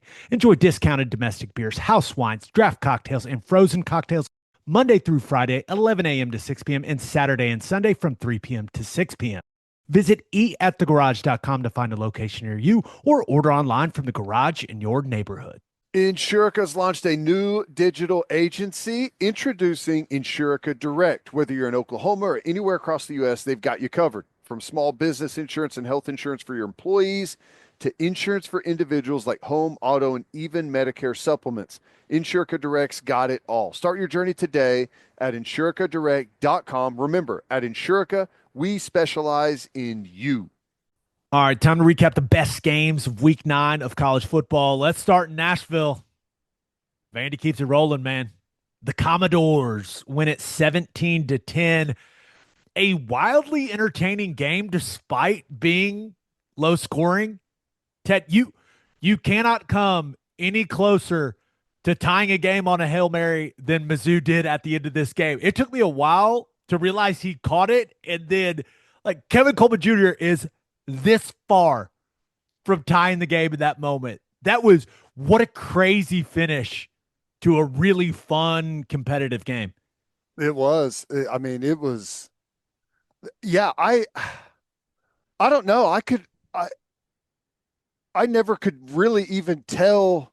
It was hard to even see that he caught it. I mean, it was like just kind of that crouched position he was in the middle of all those bodies. But you're right, that was wild. And dude, credit Missouri for battling the way they did after losing their quarterback. And I mean, it was very difficult to put the ball in the end zone. And yeah, that was wild. But hey, Vanderbilt continues to get it done against really good teams in critical moments. They make some good plays, make the right play, and yeah, that was wild. I bet you enjoyed that first half, you sicko. 3-3 defensive struggle in the first half. I bet you like that. Yeah, well, I do like it, man. I think it's fun to watch teams that make it a point to battle and get it done at the line of scrimmage, and both those teams could do it, man. That's a tight football game. I mean, it was hard to punch the ball in the end zone. Oh, no doubt. Now, and you alluded to it, but fourth and goal, biggest play of the game, and now knowing what we know, the biggest play of the season for Missouri. Bo Perbula gets stuffed and gets bit backwards and snaps his ankle. Mm-hmm. Do you see the John Deere they took him off in? Can we get him a bigger cart? Seems like a little small. I'm just saying, but he leaves in the air cast. Clearly done for the season. It was a big deal in this game, but Ted, that has big implications when it comes to the SEC this season, the college football playoff. Even though I thought Zollers came in and he played really well. That guy played with no fear. That was impressive. But still, Mizzou loses its starting quarterback for the rest of the year. That's a big blow for that program.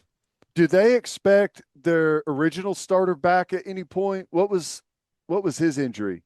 No. Remember, Perbula's a transfer guy. He's the guy. Well, okay. Why did I think that they had another quarterback get hurt early? You're thinking of Brady Cook because he was there for forever. No, I don't know what I'm not. I don't know. Unless I missed it. Maybe was there a battle in camp? Maybe I thought there was. You could be right. I thought there was a battle in camp, and Perbula didn't win the job, and the other quarterback got hurt in like the first or second game. But let's not spend any time on it because that could be totally wrong. That sounds correct. Because I remember the big discussion about him. Broke his ankle or something early. That sounds correct. We're wasting time. This is a simple Google could solve our problems here. But you know what? Let's just keep guessing. It's more fun. Well, immaterial. He's not ready to play right now because he didn't come in the game when Perbula went down. So and there's some things in this game for Mizzou, like you miss a 29-yard field goal. Can't happen if you want to win a big game on the road. Certainly can't happen. How is your kicker wearing 88? That is an elite football number. How does that happen? How is there not a wide receiver? These kids these days, they are too caught up in the single digits for wide receivers. How is a wide receiver at Missouri not wearing 88? That's crazy. I don't know. Let the kicker have it, I guess. Dude, that's the wide receiver number. Too big and too blocky these days, I guess. I disagree. If it's good enough for CD Lamb, it should be good enough for these kids. Doesn't look out of place on him. That's for sure. But I'm kind of with you, man. I was really impressed with how Missouri handled losing Perbula in this game. I mean, that could have just really sent him into the tank, and they just kept battling. Zollers kept swinging. That guy looks like he's going to be a player, by the way, but it was kind of crazy. The game changes because Vandy just steals the ball away in a mesh point from Roberts and Zollers. Like, you don't see that every day, dude. No. Yeah, I that was crazy. It was weird to see, like, there was a lot of like action in the backfield throughout the entire game. It felt like even some of like the inside run stuff, it was so chaotic and difficult to get, like, even short yardage plays. It was wild. I I guess I just, how good is Vandy? They're good. And the reason they're good is they know how to win, man. Yeah, No, it doesn't have to always be pretty, brother. right. They they know how to win. That's the that's the bottom line for me is like they find a way. They're 7-1. I mean, Pavia had he was 10 and 19 for 129 yards and an interception and 8 carries for 20 yards and the critical touchdown there at the goal line. And I mean, that was a winning performance from them, where their offenses typically ran the ball crazy good and been able to put up points when they need to. Find a way to win a tight, super low scoring game. I mean, you all the credit in the world to them on that. Yeah, they are. They're looking poised to be a college football playoff team. Heck of a job by Clark Lee, and I can't believe we've gone this long without talking about Diego Pavia. It's when you look at the box score, it's not going to wow you, man. But the difference in the game is he goes sailing into the end zone and scores the Yep. touchdown that ends up being the game winner. Yep. Like, the guy is just a playmaker, and really the interception, it's like a batted ball interception. I thought he, as from a decision making standpoint, was pretty dang clean in this game. Yeah. No, I agree. Continues to get it done. And some days you have big stat days, other days it's tough, and it's going to be an absolute grind. And credit the teams that find a way to win those games, man. I had this as one of my battle bets. Nailed it. Moving way up the leaderboard, Ted. But congratulations to at Bacon CB, who went perfect on the week. Max of 7,000, won 7,000. Woo! Batting 1,000, it appears. That's pretty good for Bacon CB. And reminder, and Battle Bets should be in touch. And if you didn't compete this week, you can still join battlebets.app/OK breakdown. All of us competing against each other. It is a lot of fun. Reminder, it's free. Fake college football bets to possibly win real money from Battle Bets. $250 of real money to weekly winners and $500 of real money to the leader of the league at the end of week 11 of college football. Battlebets.app/OK breakdown. Ted, let's see where I moved up to. Oh, baby, we're all the way into mine 14th place. Is that right? Oh, Dang, big day for you. big huh? week, baby. Big Wow. week. Yeah, that's going to be whatever. Bacon, what was the name? Bacon CB, I believe. Bacon CB with the perfect day. That puts you in a good position for the overall, the $500 overall at the end of week 11. I know. Well, we'll see. We'll see how this thing unfolds. But yeah, I'm feeling much better about things. All right, on Good. to our next game. Oh boy, Texas A&M, Death Valley at night. Okay, no big deal. Absolutely dismantles Texas A&M in the second half. That's not right. Texas A&M absolutely dismantles LSU in the second half. There we go. Words are hard. Final score 49-25. LSU was winning the game 18-14 at the half, Ted. I know. And I and A&M blows them out in the second half, but for like the first 2.5 quarters, some of the playmaking in this football game, the catches by wide receivers, some of the throws and plays by Marcel Reed, some of the defensive play. I mean, it was something to watch. There was some high level talent out on the field. athletes all over the field. Concepcion, Craver, Trades Green for LSU. I mean, backs ripping off big long runs. Marcel Reed taking off, looking like Michael Vick out there. Like, you're right, dude. It was fun to watch. Cassius Howell just terrorizing that LSU offensive lineman. Man, that clip of him talking noise to that dude, that was pretty good. That guy Yeah. can play. But the second half was the story of the game.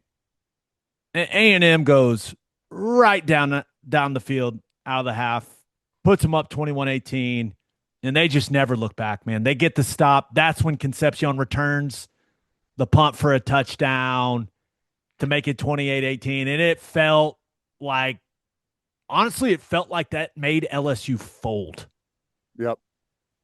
because Yep. it just got worse and worse and worse from that point. Like the floodgates were open at that point, Ted. Yeah. Yeah. It was, you know, it was equal parts impressive, equal parts frustrating to see some of the playmaking taking place on the field. Pushing it down the field, throwing it up to guys, letting them go over the top of players and make catches. Like it was all over the field. And as I watched college football throughout the evening, I just kept saying, must be nice. Must be nice to be able to get some play like that. And just give guys chances to make plays like that, Oh, I know. I was sitting there with similar levels of frustration watching all these dudes for both teams make plays. Yep. Now, I'm not sure there's a better feeling for an offensive lineman than scoring on a fullback dive where you're handing it to a tight end to make it 42-18 in the early fourth quarter. That may be about as good as it gets, but hey, Elko, you tack on another one. It's 49-18. We get it, man. We don't want Brian Kelly getting fired at LSU. What are you doing? Right. What are you doing? And I get it. Hey, that, in all seriousness, that's what putting a team away looks like. Yeah. That's what it looks like ripping their soul out of their body on their own field and just stomping on their neck while they're laying lifeless on the ground. Like, that's what it looks like. That was impressive. With that being said, hey, man, like it's almost like Mike Elko was trying to get Brian Kelly fired on the field. We don't want that, man. We don't want LSU going and getting the right guy. What are we doing, Elko? Chill out. You don't. You want to beat everyone, but you want them to feel like they're right there and they have a chance, right? That's the real 4D chess. I asked you how good Vandy is. How good do you think A&M is? Because man, that throw that Marcel Reed made where he scrambled to his right, pulls the ball down, he's running to his right, and then he looks and then throws it in like a tenth of a second to the end zone for the touchdown and throws a laser beam. That is one of the most incredible plays I've seen this year. Like, I don't know how he did that. I mean, it is just a wild play to me. He has some inconsistent plays and puts the ball in danger at times, but my God, does he have some ability to do some things that you just don't often see. They can win it all. Now, you're going to have a tough time convincing me that Ohio State's not repeating. That team looks, if you haven't watched Ohio State's defense, oh my goodness. They are just an absolute problem on defense. Sayin is playing really disciplined, on schedule, fundamentally sound football at the quarterback position. And if I had the choice of Ohio State or the field right now, I'd have to seriously think about it. But A&M's right there, man. They're not elite, on either side of the ball, but they're really, really good on both sides of the ball. And they play elite at moments, oh my like, gosh. yeah, There are, like you mentioned, like the interception that Marcel Reed threw on the nod route in the first half. That's just a bad throw. Don't make that throw. It's not open. Throw it through the back of the end zone, go to the next down. He's going to make some of those mistakes, but those mistakes get outweighed by the moments where you go, oh my gosh. yeah. And it's not just his legs. Like he's got some, oh my gosh, throws to Concepcion, Craver, like the big, I think he's Swedish tight end. Like they got playmakers, man. And that's what stands out. Their O-line is one of the best in the country, maybe the best in the country. So they got a really good O-line, and then they have elite receivers. Le'Veon Moss, losing him's a big deal, but I think they played like 4 or 5 other running backs, and it seems like all of them had juice. Yeah. Like they just got playmakers, man. Let's be real, they got way more playmakers at the skill spots than we got. Yeah. It just is what it is. I mean, and it is what it is. Marcel Reed's a playmaker too. He'll make some mistakes, sure, but hey, maybe this is the best way to put it. Like Marcel Reed's kind of what we thought John Mateer was going to be. Well, I mean, that's what I was about to say. Is like, on one hand, yeah, they have more playmakers than we do. On the other hand, like if we've got wide open guys down the field, let's turn them into playmakers. Mm-hmm. It all comes back to missing the wide open guys down the field.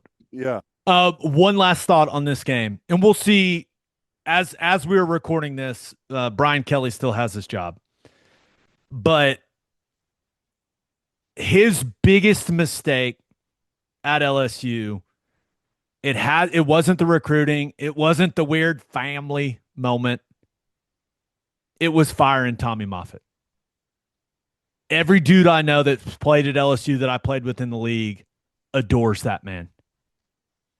And he took that job and got rid of a guy who, as far as I know, everything I've ever heard, is like one of the elite strength and conditioning coaches in the sport. And you know where Tommy Moffitt is now, Ted? Where? He's at Texas A&M. And one team looked bigger, faster, stronger, and better conditioned, especially in the second half. And they were the guys in maroon. Yep. I mean, just totally separated themselves.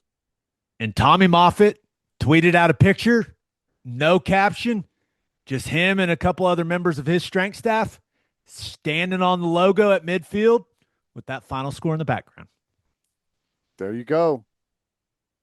And a picture says 1,000 words, man. It's a saying for a reason, and that's all he had to do. It's just one picture, but where did Brian Kelly go wrong? I think it all starts with letting that man go. Huge mistake. That's, that it seems like just an auxiliary piece, but dude, your strength and conditioning coaches spend more time with the players than anyone else in the building, and that is a way more important decision by a coaching staff than it really gets credit for. Like, you get credit whenever you win there, and I don't know, like it can be the separator whenever it's very difficult at the top and everyone's really good. That can be the separator for you, man. Certainly looked that way. Yes, it did. One more game, and oh man, was this painful. And let's start here, right? Texas finds a way. You talk about it all the time, Ted. Winning is a skill, and credit to the Texas Longhorns. They were dead in this game, and they found a way. 45-38 in overtime. And we'll recap what happened. But the recap of this game starts early on Saturday with the Diana Rossini tweet. She throws it out there in the ether like, quote, "I'm told representatives for Texas coach Steve Sarkisian have let NFL decision makers know that he would be interested in potential head coaching openings, including the Titans." Just lobs that grenade into the timeline. A very detailed grenade, right? Not just a, hey, I'm, you know, friend of a friend like that. That is, that's a very detailed thing to put out. And Mercini, very well respected. Like she's got sources. Everyone knows that. Yeah. Yeah. It's not from some Joe Blow. Like that's, yeah. But I can't remember a coach's representatives immediately coming out and saying wrong. Like, have you ever seen Jimmy Sexton put a statement out like he did for this?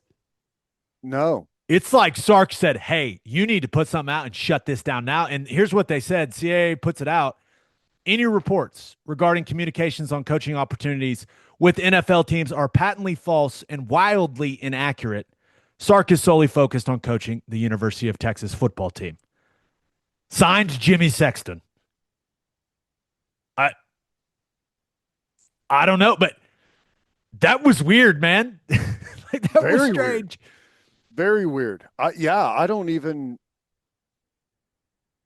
I. What side do you believe?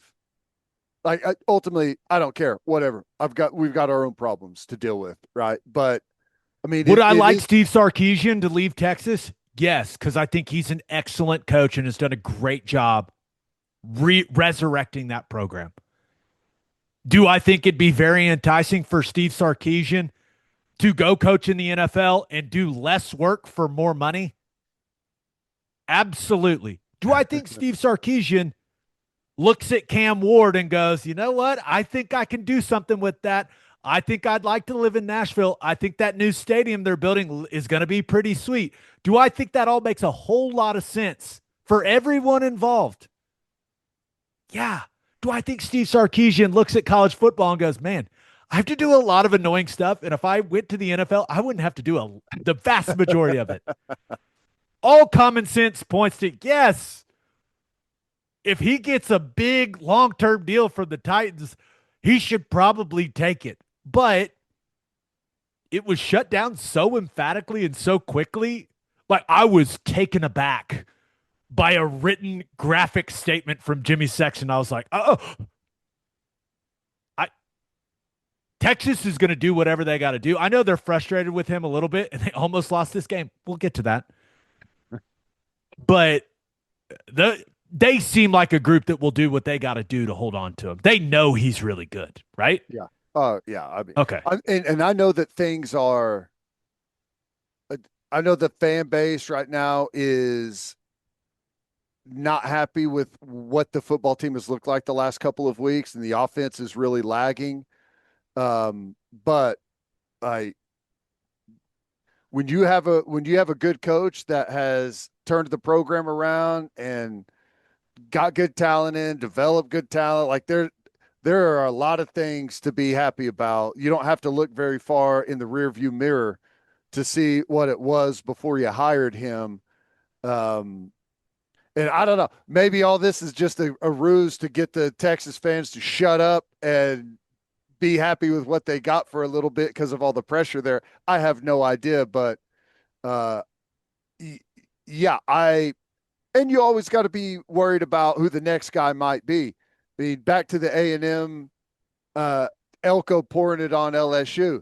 I used to say the same thing about Texas A&M when people were making fun of Jimbo Fisher and saying they should fire him. I'm like, hey, you do not want them to fire Jimbo Fisher. He is the exact coach you want to stay at Texas A&M. It's kind of the same situation at Texas, right? Like, even though Sark's done really well, he would be leaving that program in a totally different status than whenever he took over the job, and there'd be a lot of people piling up for it. A lot of good people. Oh, no doubt. Saban may look at that one and go, I think I You still know got what? it. Yeah, maybe I'll dabble for a year or two. But yeah, we'll see if anything comes of that. And Sark addressed it after the game and basically said it was nonsense. So we'll see. But let's break down this actual game.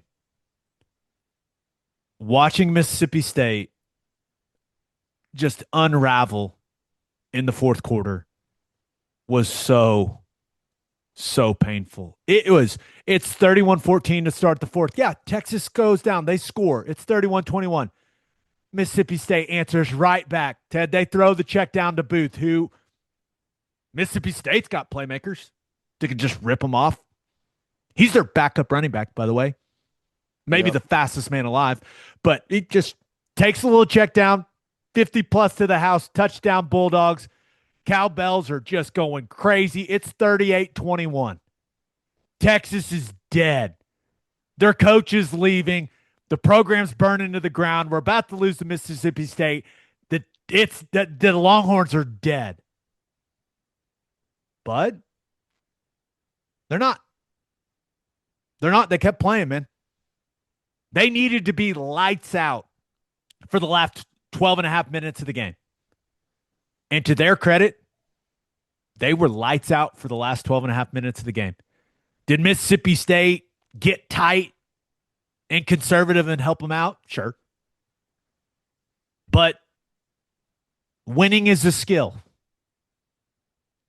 And they found a way to win it, and Mississippi State found a way to lose it. And anytime you win a game where you feel like you were completely dead in the fourth quarter, like that is something to be celebrated, brother. It is maybe the worst 45 minutes or an hour of football watching I've ever been a part of.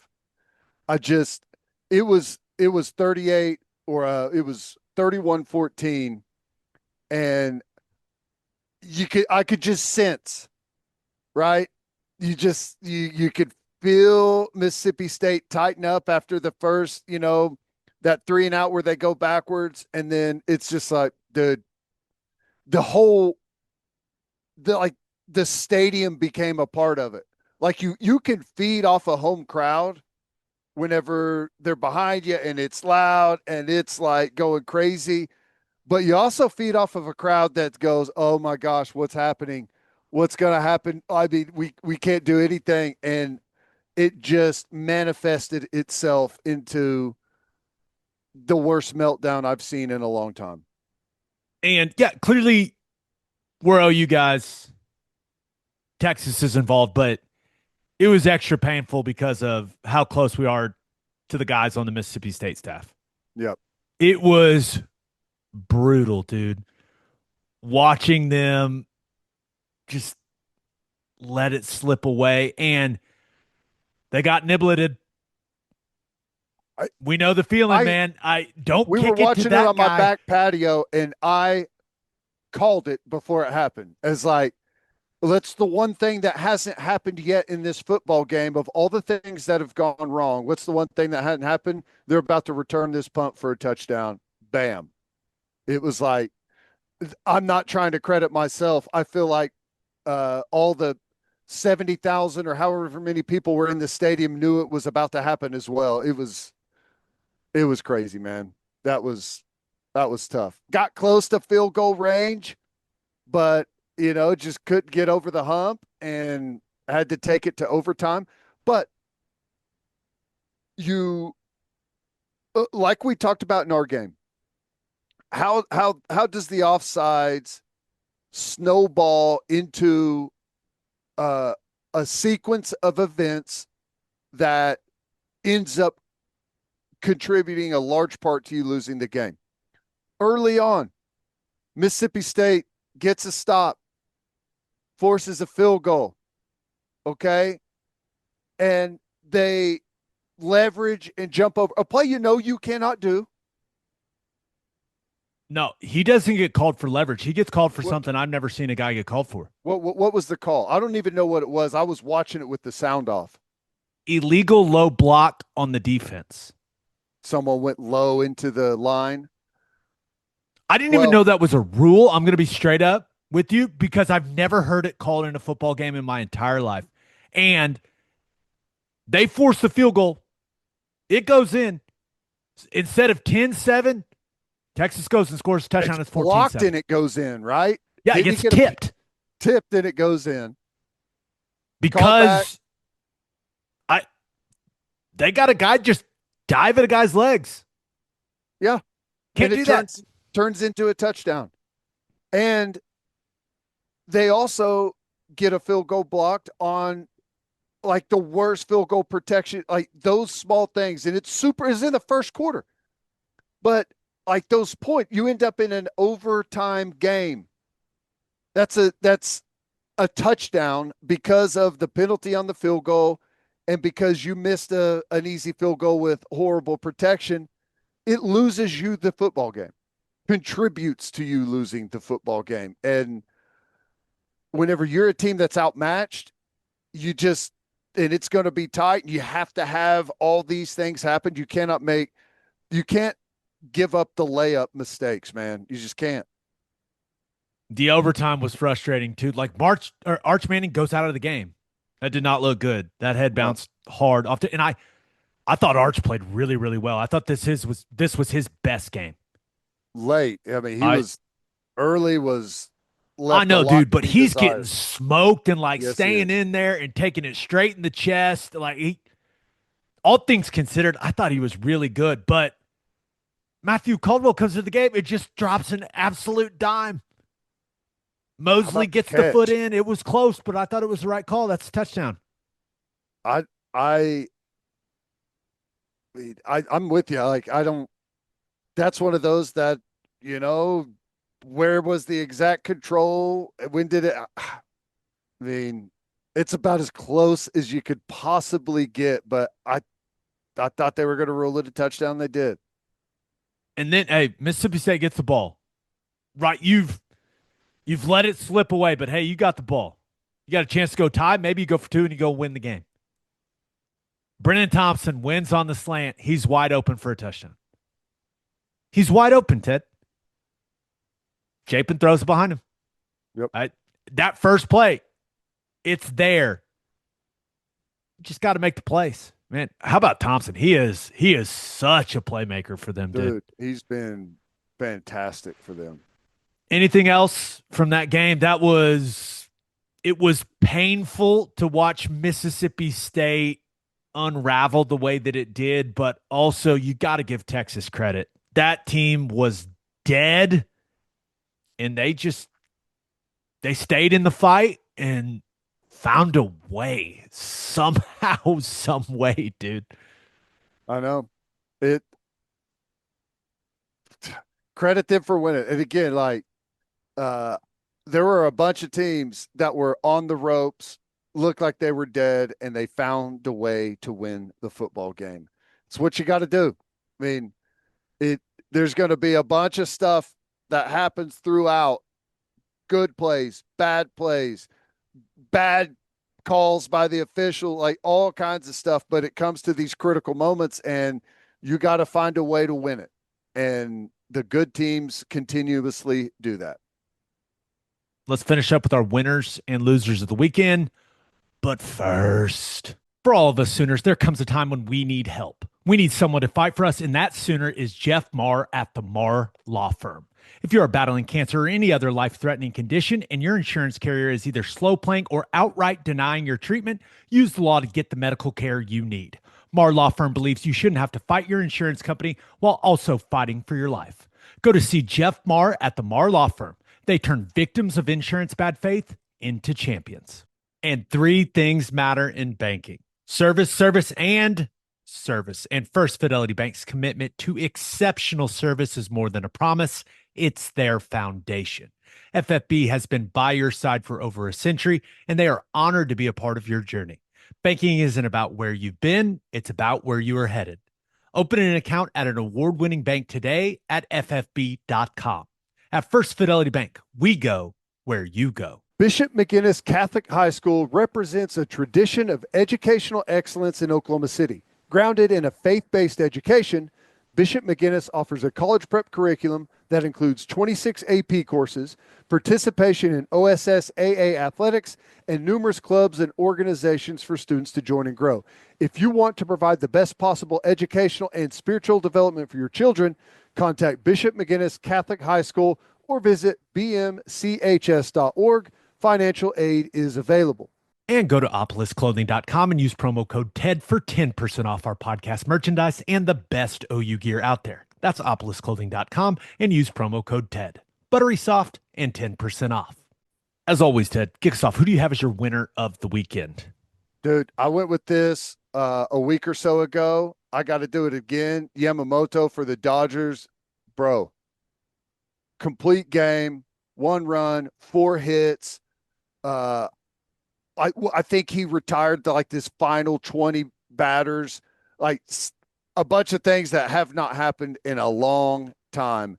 That dude was absolutely dealing. And he's got so many pitches that it's like he pitched 3 games. Like typically you start going through once you get, 3-4 times through the order and they've seen your stuff, it's hard to continue to get it past him. He just goes to a new group of pitches that he hasn't thrown yet, I'll start throwing the curveball. I'll start throwing the slider. Dude, that was a hell of a performance, and not a baseball guy, but in these series, a big factor is how obviously you want good starting pitching, but a lot of it's your bullpen, man. Whenever you get into your bullpen and you start using guys up, it can be tough. So to throw a complete game, get the win, give up the 1 run, and that was fun to watch. Again, like watching playoff baseball, World Series baseball, and watching pitchers throw these great games is a lot of fun. And the guy from Toronto was great until it fell apart, and it fell apart in a hurry. That can happen, especially on the biggest stage in baseball in the World Series. But I think the most impressive part was with the way that game 1 went. It was all of a sudden you're like, wait, the Dodgers are mortal. Could the Blue Jays actually do this? And then Yamamoto comes out and says, no. It just shuts the door in their face. They get what they needed to get. They get the split, right? Yep, that's right. Now, a lot of people are going, oh, are the Dodgers just going to sweep them? To the Blue Jays' credit, I mean, they hit the cover off the ball in game 1. Put an 11-piece on the board. That place was going insane. But now you look at it, and I'm kind of back to feeling the way that I felt. Like it's Dodgers going to win this thing. It's inevitable. That's how it feels. But it didn't feel like that until I watched game 2 unfold the way that it did with Yamamoto. That guy is ridiculous, dude. Yeah, it is like you don't think about home field in baseball all that much, but like when that crowd gets behind you and the bats light up and you get a rally going, like that is definitely a factor in a game.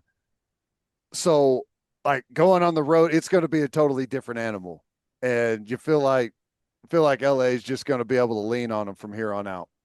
We've got Monday, Tuesday, Wednesday in LA. Does it get back to Toronto, Ted? I don't think so. I know. That's how I feel too. And I hope we're both wrong because I just want to be entertained. I just want a long, suspenseful, drama-filled World Series. That's what I want. I want to see a game 6 or a game 7. Like that's what I want.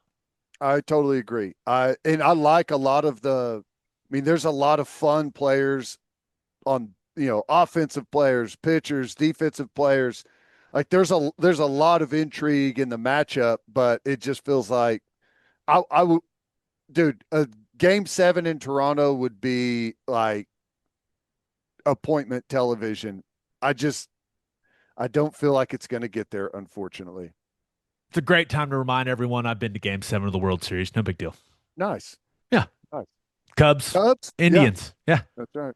I just signed with the Browns. I was like, hey, my agent's a Chicago guy who's like, hey, ask your player engagement guy if he can get us tickets. And he did. It was easy. It was great. We had amazing seats. Very, very awesome. Fun. I wore an OU shirt and a Thunder hat. Game 3, Monday night, Scherzer, Glass now. Let's go. Wow. Heck yeah. That'll be awesome. All right, who you got as your loser of the weekend? Well, I picked Mississippi State as my upset special. That totally fell apart. And I just was 100% sure that Arkansas was going to beat Auburn. And that did not happen. Bobby Petrino, I think that was his opportunity at keeping the Arkansas job. And his quarterback throws 3 interceptions, and Auburn makes a quarterback change, gets the win. As I watched it unfold, and who knows, I haven't seen Ashton Daniels in practice, okay? Mm-hmm. But I think anyone that's watched a good bit of Auburn this season watched Ashton Daniels go out there and play the way he did and went, why did it take so long for them to put this guy on the field? Am I crazy? No, and that's like one of those things as a coaching staff. It's like once you kind of there's like a point of no return, and like once you pass that point of no return, it's like if you now make the change and it works, you're going to be criticized for making the change, and you know how it turns out. And I feel like this is an exact example of that. He was really good. Did some good things with his legs. I was just sitting there going, and I I feel bad for Jackson Arnold. I do. I do too. I do. This is Poor kid. now it's happened to him at two big programs, but he's got no one to blame but himself. His performance is why he's been benched at multiple places. He's not playing at a high level. He's just not. You know, But I was impressed with what I saw from Daniels. They leaned on Jeremiah Cobb in that run game, and then, dude, that Auburn defense is legit, bro. Like and that they Arkansas offense goes best up and offense in down the the field. SEC. It Yeah. goes up and down the field against everyone. And to Auburn's credit, turn Taylon Green over. I mean, they played some really, really good defense in that game. Yeah. You're right. Like lost in all of the drama, specifically on offense and at the quarterback spot. And is Hugh Freeze going to keep his job? Lost in all that is how good their defense is, specifically their front seven. It is really good. And it showed in this game. It 3 turnovers, man. When you're a team that doesn't have much margin for error, you can't have 3 turnovers, 3 interceptions, and feel like you have a good chance to win the football game.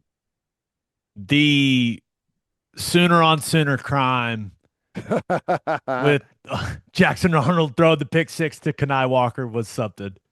Yep, yep, that was wild. And isn't that the one that Plank had in the game when Yeah. he his Yeah. highlights?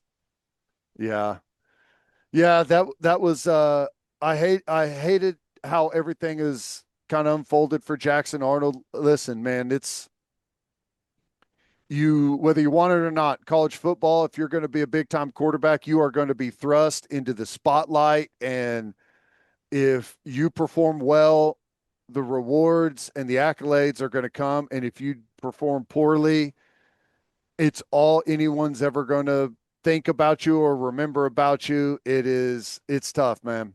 It's brutal. Do Nature you, of the beast, though. do you think Auburn holds on to Freeze? They've got Kentucky and then at Vandy.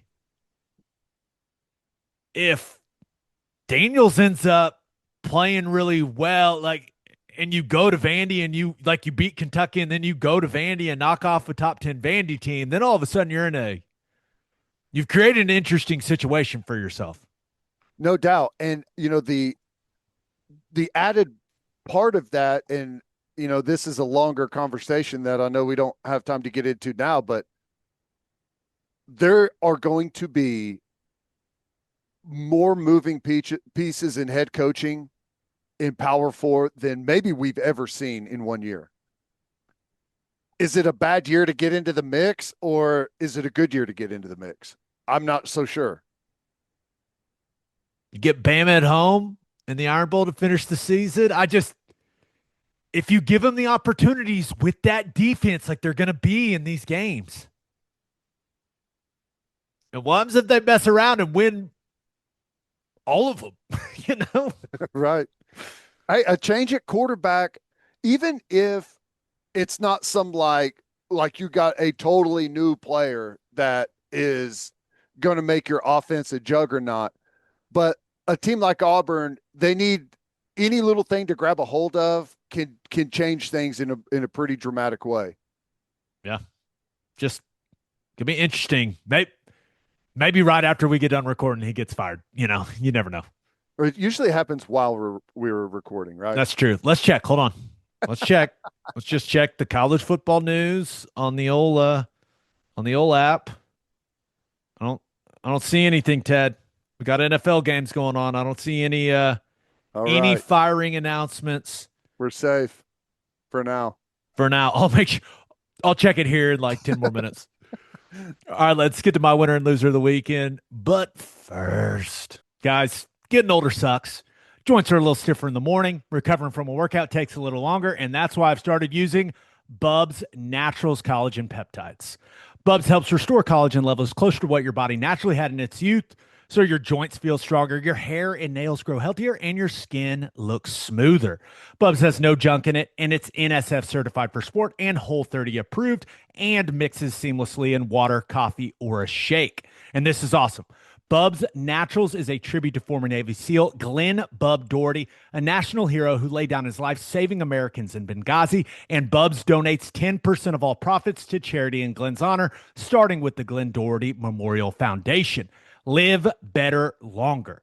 For a limited time only, our listeners are getting 20% off at Bubs Naturals by using code OKBreakdown at checkout.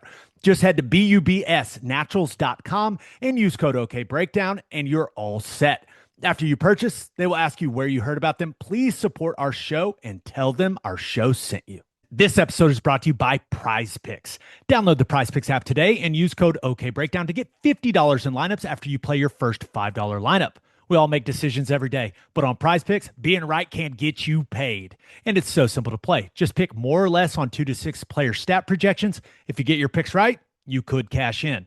Prize Picks is also the best way to get action on sports in more than 40 states, and they put their users first. All withdrawals are fast, safe, and secure, and they also offer injury reboots. If one of your players leaves the game in the first half and doesn't return, Prize Picks won't count it as a loss. Prize Picks is the best way to win cash this football season. Make your picks in less than 60 seconds and turn your takes into cash all season long on Prize Picks. Join millions of users and sign up today. Download the Prize Picks app and use code OKBreakdown to get $50 in lineups after you play your first $5 lineup. That's code OKBreakdown to get $50 in lineups after you play your first $5 lineup. Prize Picks. It's good to be right. All right, for my winner of the weekend, thought about going with the Oklahoma City Thunder. 3-0 start, no big deal. Just the best organization in basketball doing what the best organization in basketball does, Ted. We're the first team ever. We're history makers, playing the first two double overtime games to start a season in NBA history. No big deal.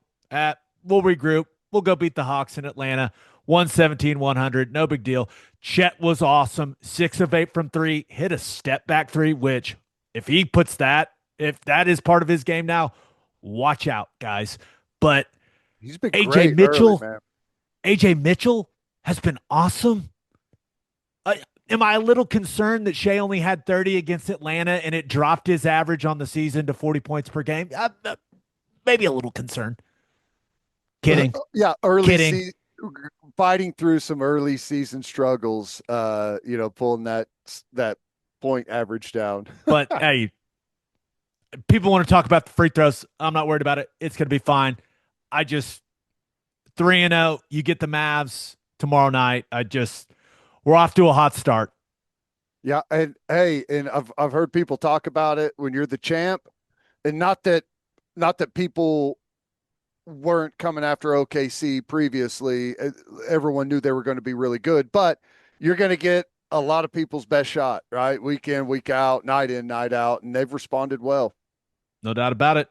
Undefeated, 82-0, still in play. Just saying. Still in play. Still in play. All right, but my winner of the weekend, I went with the BYU Cougars. Went to Ames and got it done, man. And really, this is a game that came down to the fourth quarter. And BYU smacked Iowa State around in the fourth quarter in Ames. Yep. End up winning 41-27.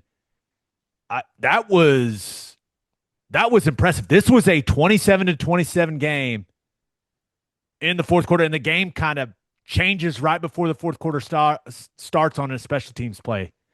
Said a guy for Iowa State, he's just blocking his guy. He doesn't hear the returner. You know, I'm guessing the returner saying, Peter, Peter, Peter. He's just blocking his guy. Ball hits his foot, and 3 plays later, Bear Bachmeier's ripping it down the seam to Kingston for a touchdown, and then never looked back. Beck throws the pick six right after. And the Cougars are 8-0, brother. Yeah. It is a very harsh sport, man. Here you are just going down the field on a special teams play, blocking your guy. You got to find the returner out of the corner of your eye and know where the ball's going to be. It's like, it's a harsh reality, man. It's a very thin margin. We say it all the time, probably too much, but those small little plays throughout are the difference maker, man. You cannot let your guard down for a minute. Credit to Kalani Sitake and BYU.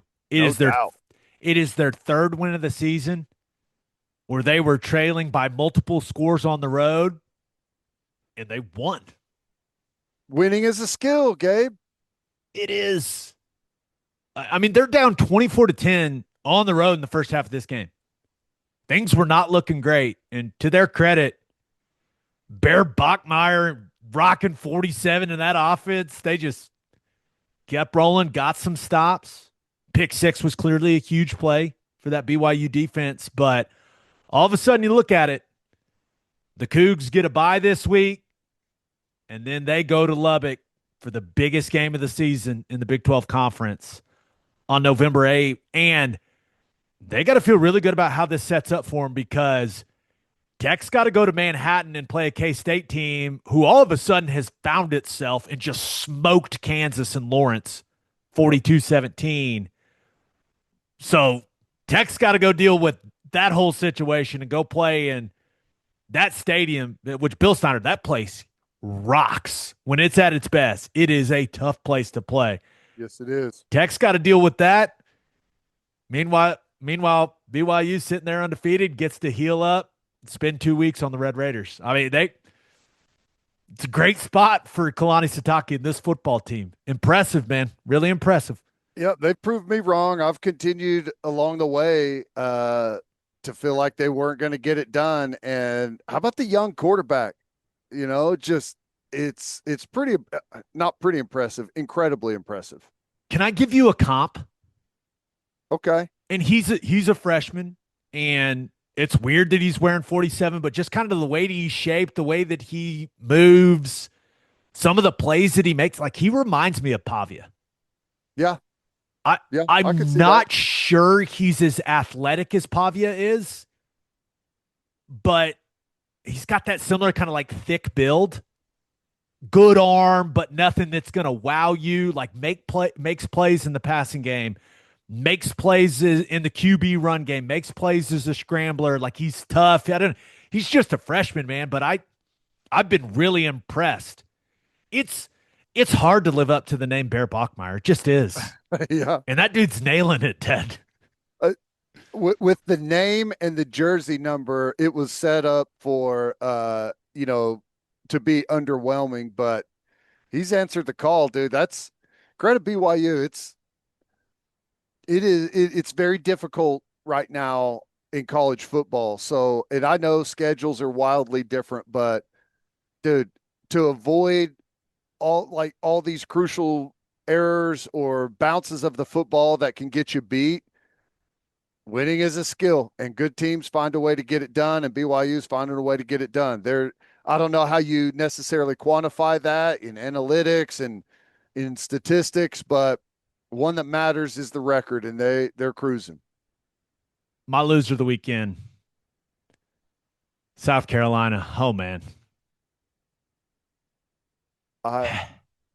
Gabe, after leaving the stadium after our football game and going home and watching Mississippi State and South Carolina have Alabama and Texas on the ropes and beat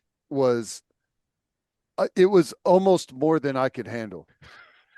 Okay? It was almost more than I could handle. It was painful. It was a bad day yesterday. I felt so bad for Beamer, man. They had him on the ropes in Columbia. Defense was playing great. Sellers was doing Sellers things. Man, it was. Dude, they get a break. The ball hits the Bama guy on the punt. Yeah, it's another one.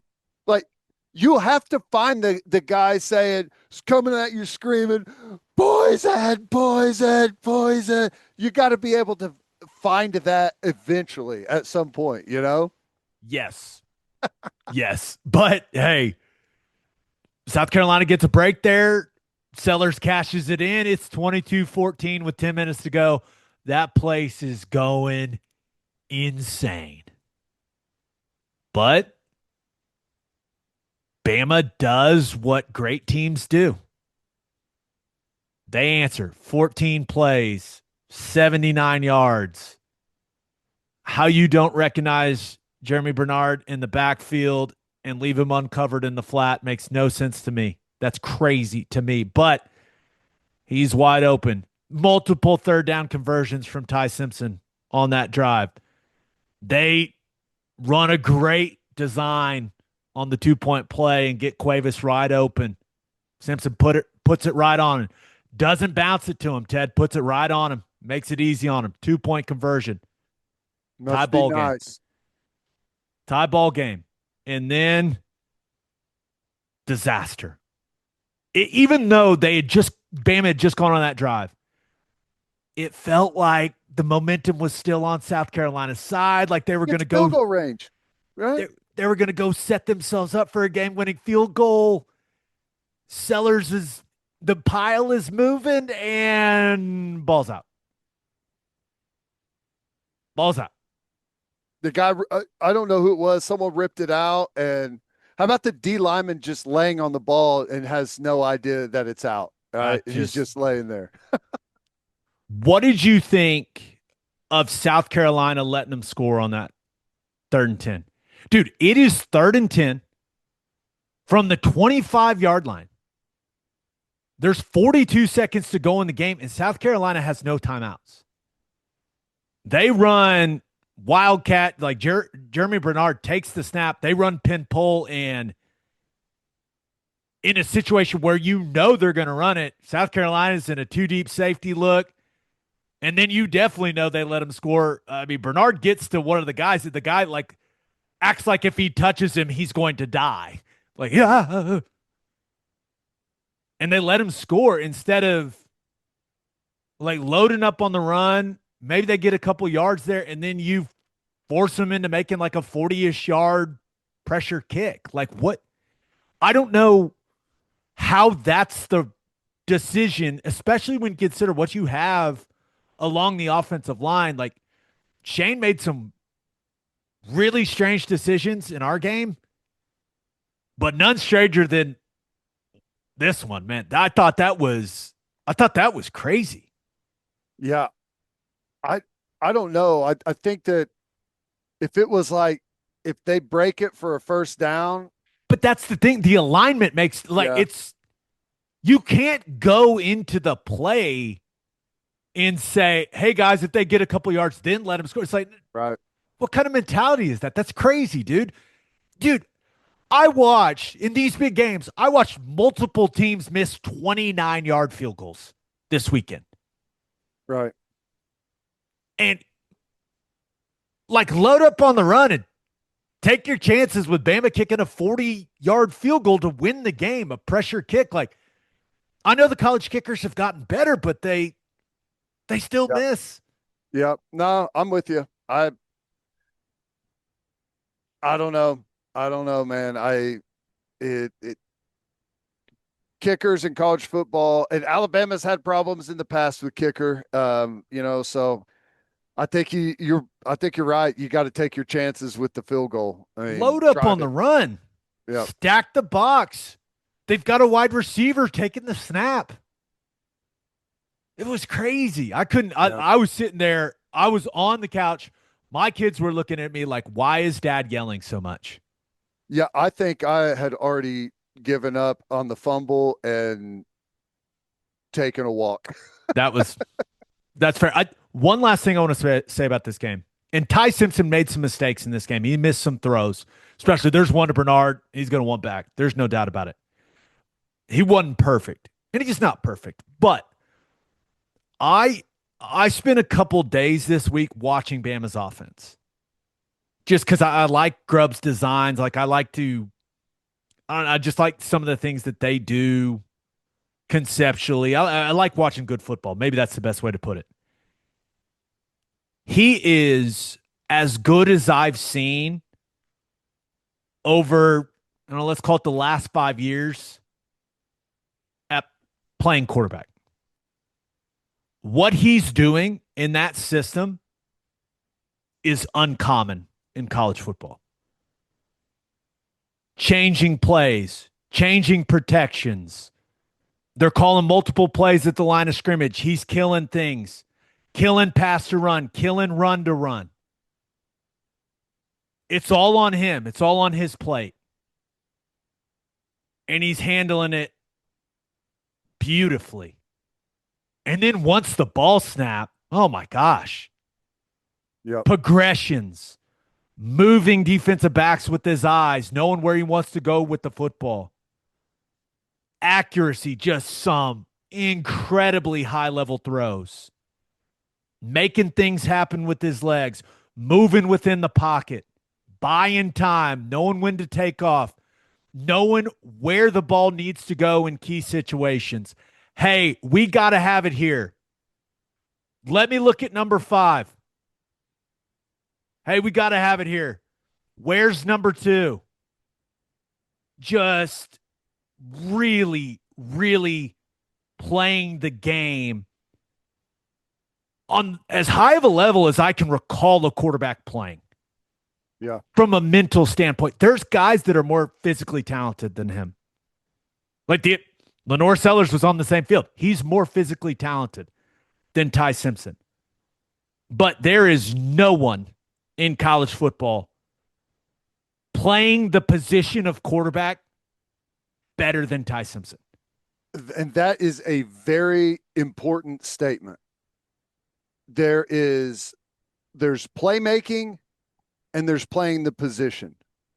And the quarterback's job, first and foremost, is to play the position, distribute the football, get us in the right play, make the right reads, make the right decisions. You start there.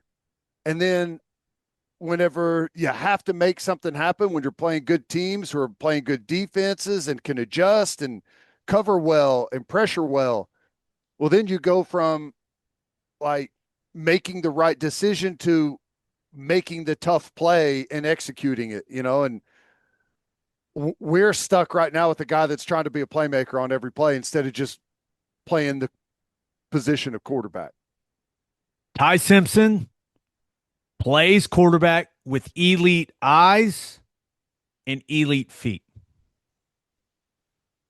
And that foundation, his eyes and his feet, are the main reasons why he's playing so well. It is extremely fun to watch. Yep. The days of like winging it you just can't do it. You may be able to win a game or two or catch lightning in a bottle, but you have to play it with technique, with decision making. It goes back to what you said about Eddie Pierre-Louis, right? There may have been a time whenever you could just show up and go out aggressive, out physical, out strength people, but people are too good now. The technique is too good. The coaching is too good. The details are too good. You have to do it all with discipline, technique, fundamentals. Like you have to have it all at this level. You just do at all positions, specifically quarterback. I'm kind of mad at you, by the way. Why? Every time they show Ty Simpson, ever since you said he looks like Kirk Cousins, all I do is I'm see Kirk telling you, Cousins. right? That's all I do. Like when Only they get when it his on his helmet's on. face, Yeah. when that helmet is on and they zoom in on his face, I can't unsee it, dude. Yep. Why'd you do that to me? I don't know. Birthday shout outs. Happy 13th birthday to Farrah Frisbee. Happy 17th birthday to Jonathan Rooks. Happy 22nd birthday to Nick Ripple.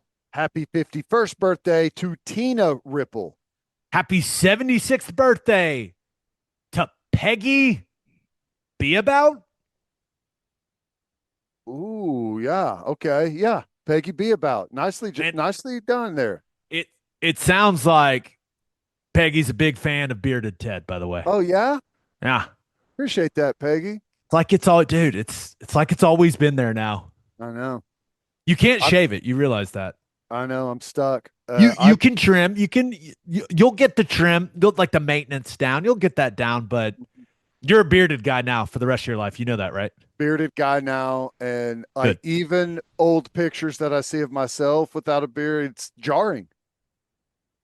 It is. We have ad reads that I have left the way that they are in this podcast just because I know they grab people's eyes because it's so jarring.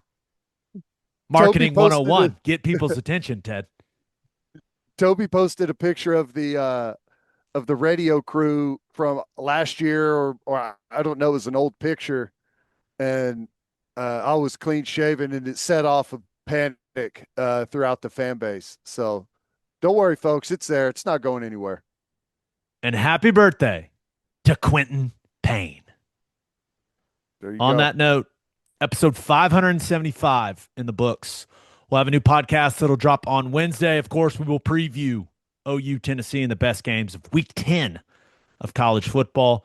Just a reminder, please subscribe to the podcast wherever you listen to podcasts, and please subscribe to our YouTube channel. Make sure you check out our website, okbreakdown.com. Hope you all have a great start to your week. Until next time, we appreciate you all for listening. Do what you always do, Oklahoma. Take care of each other.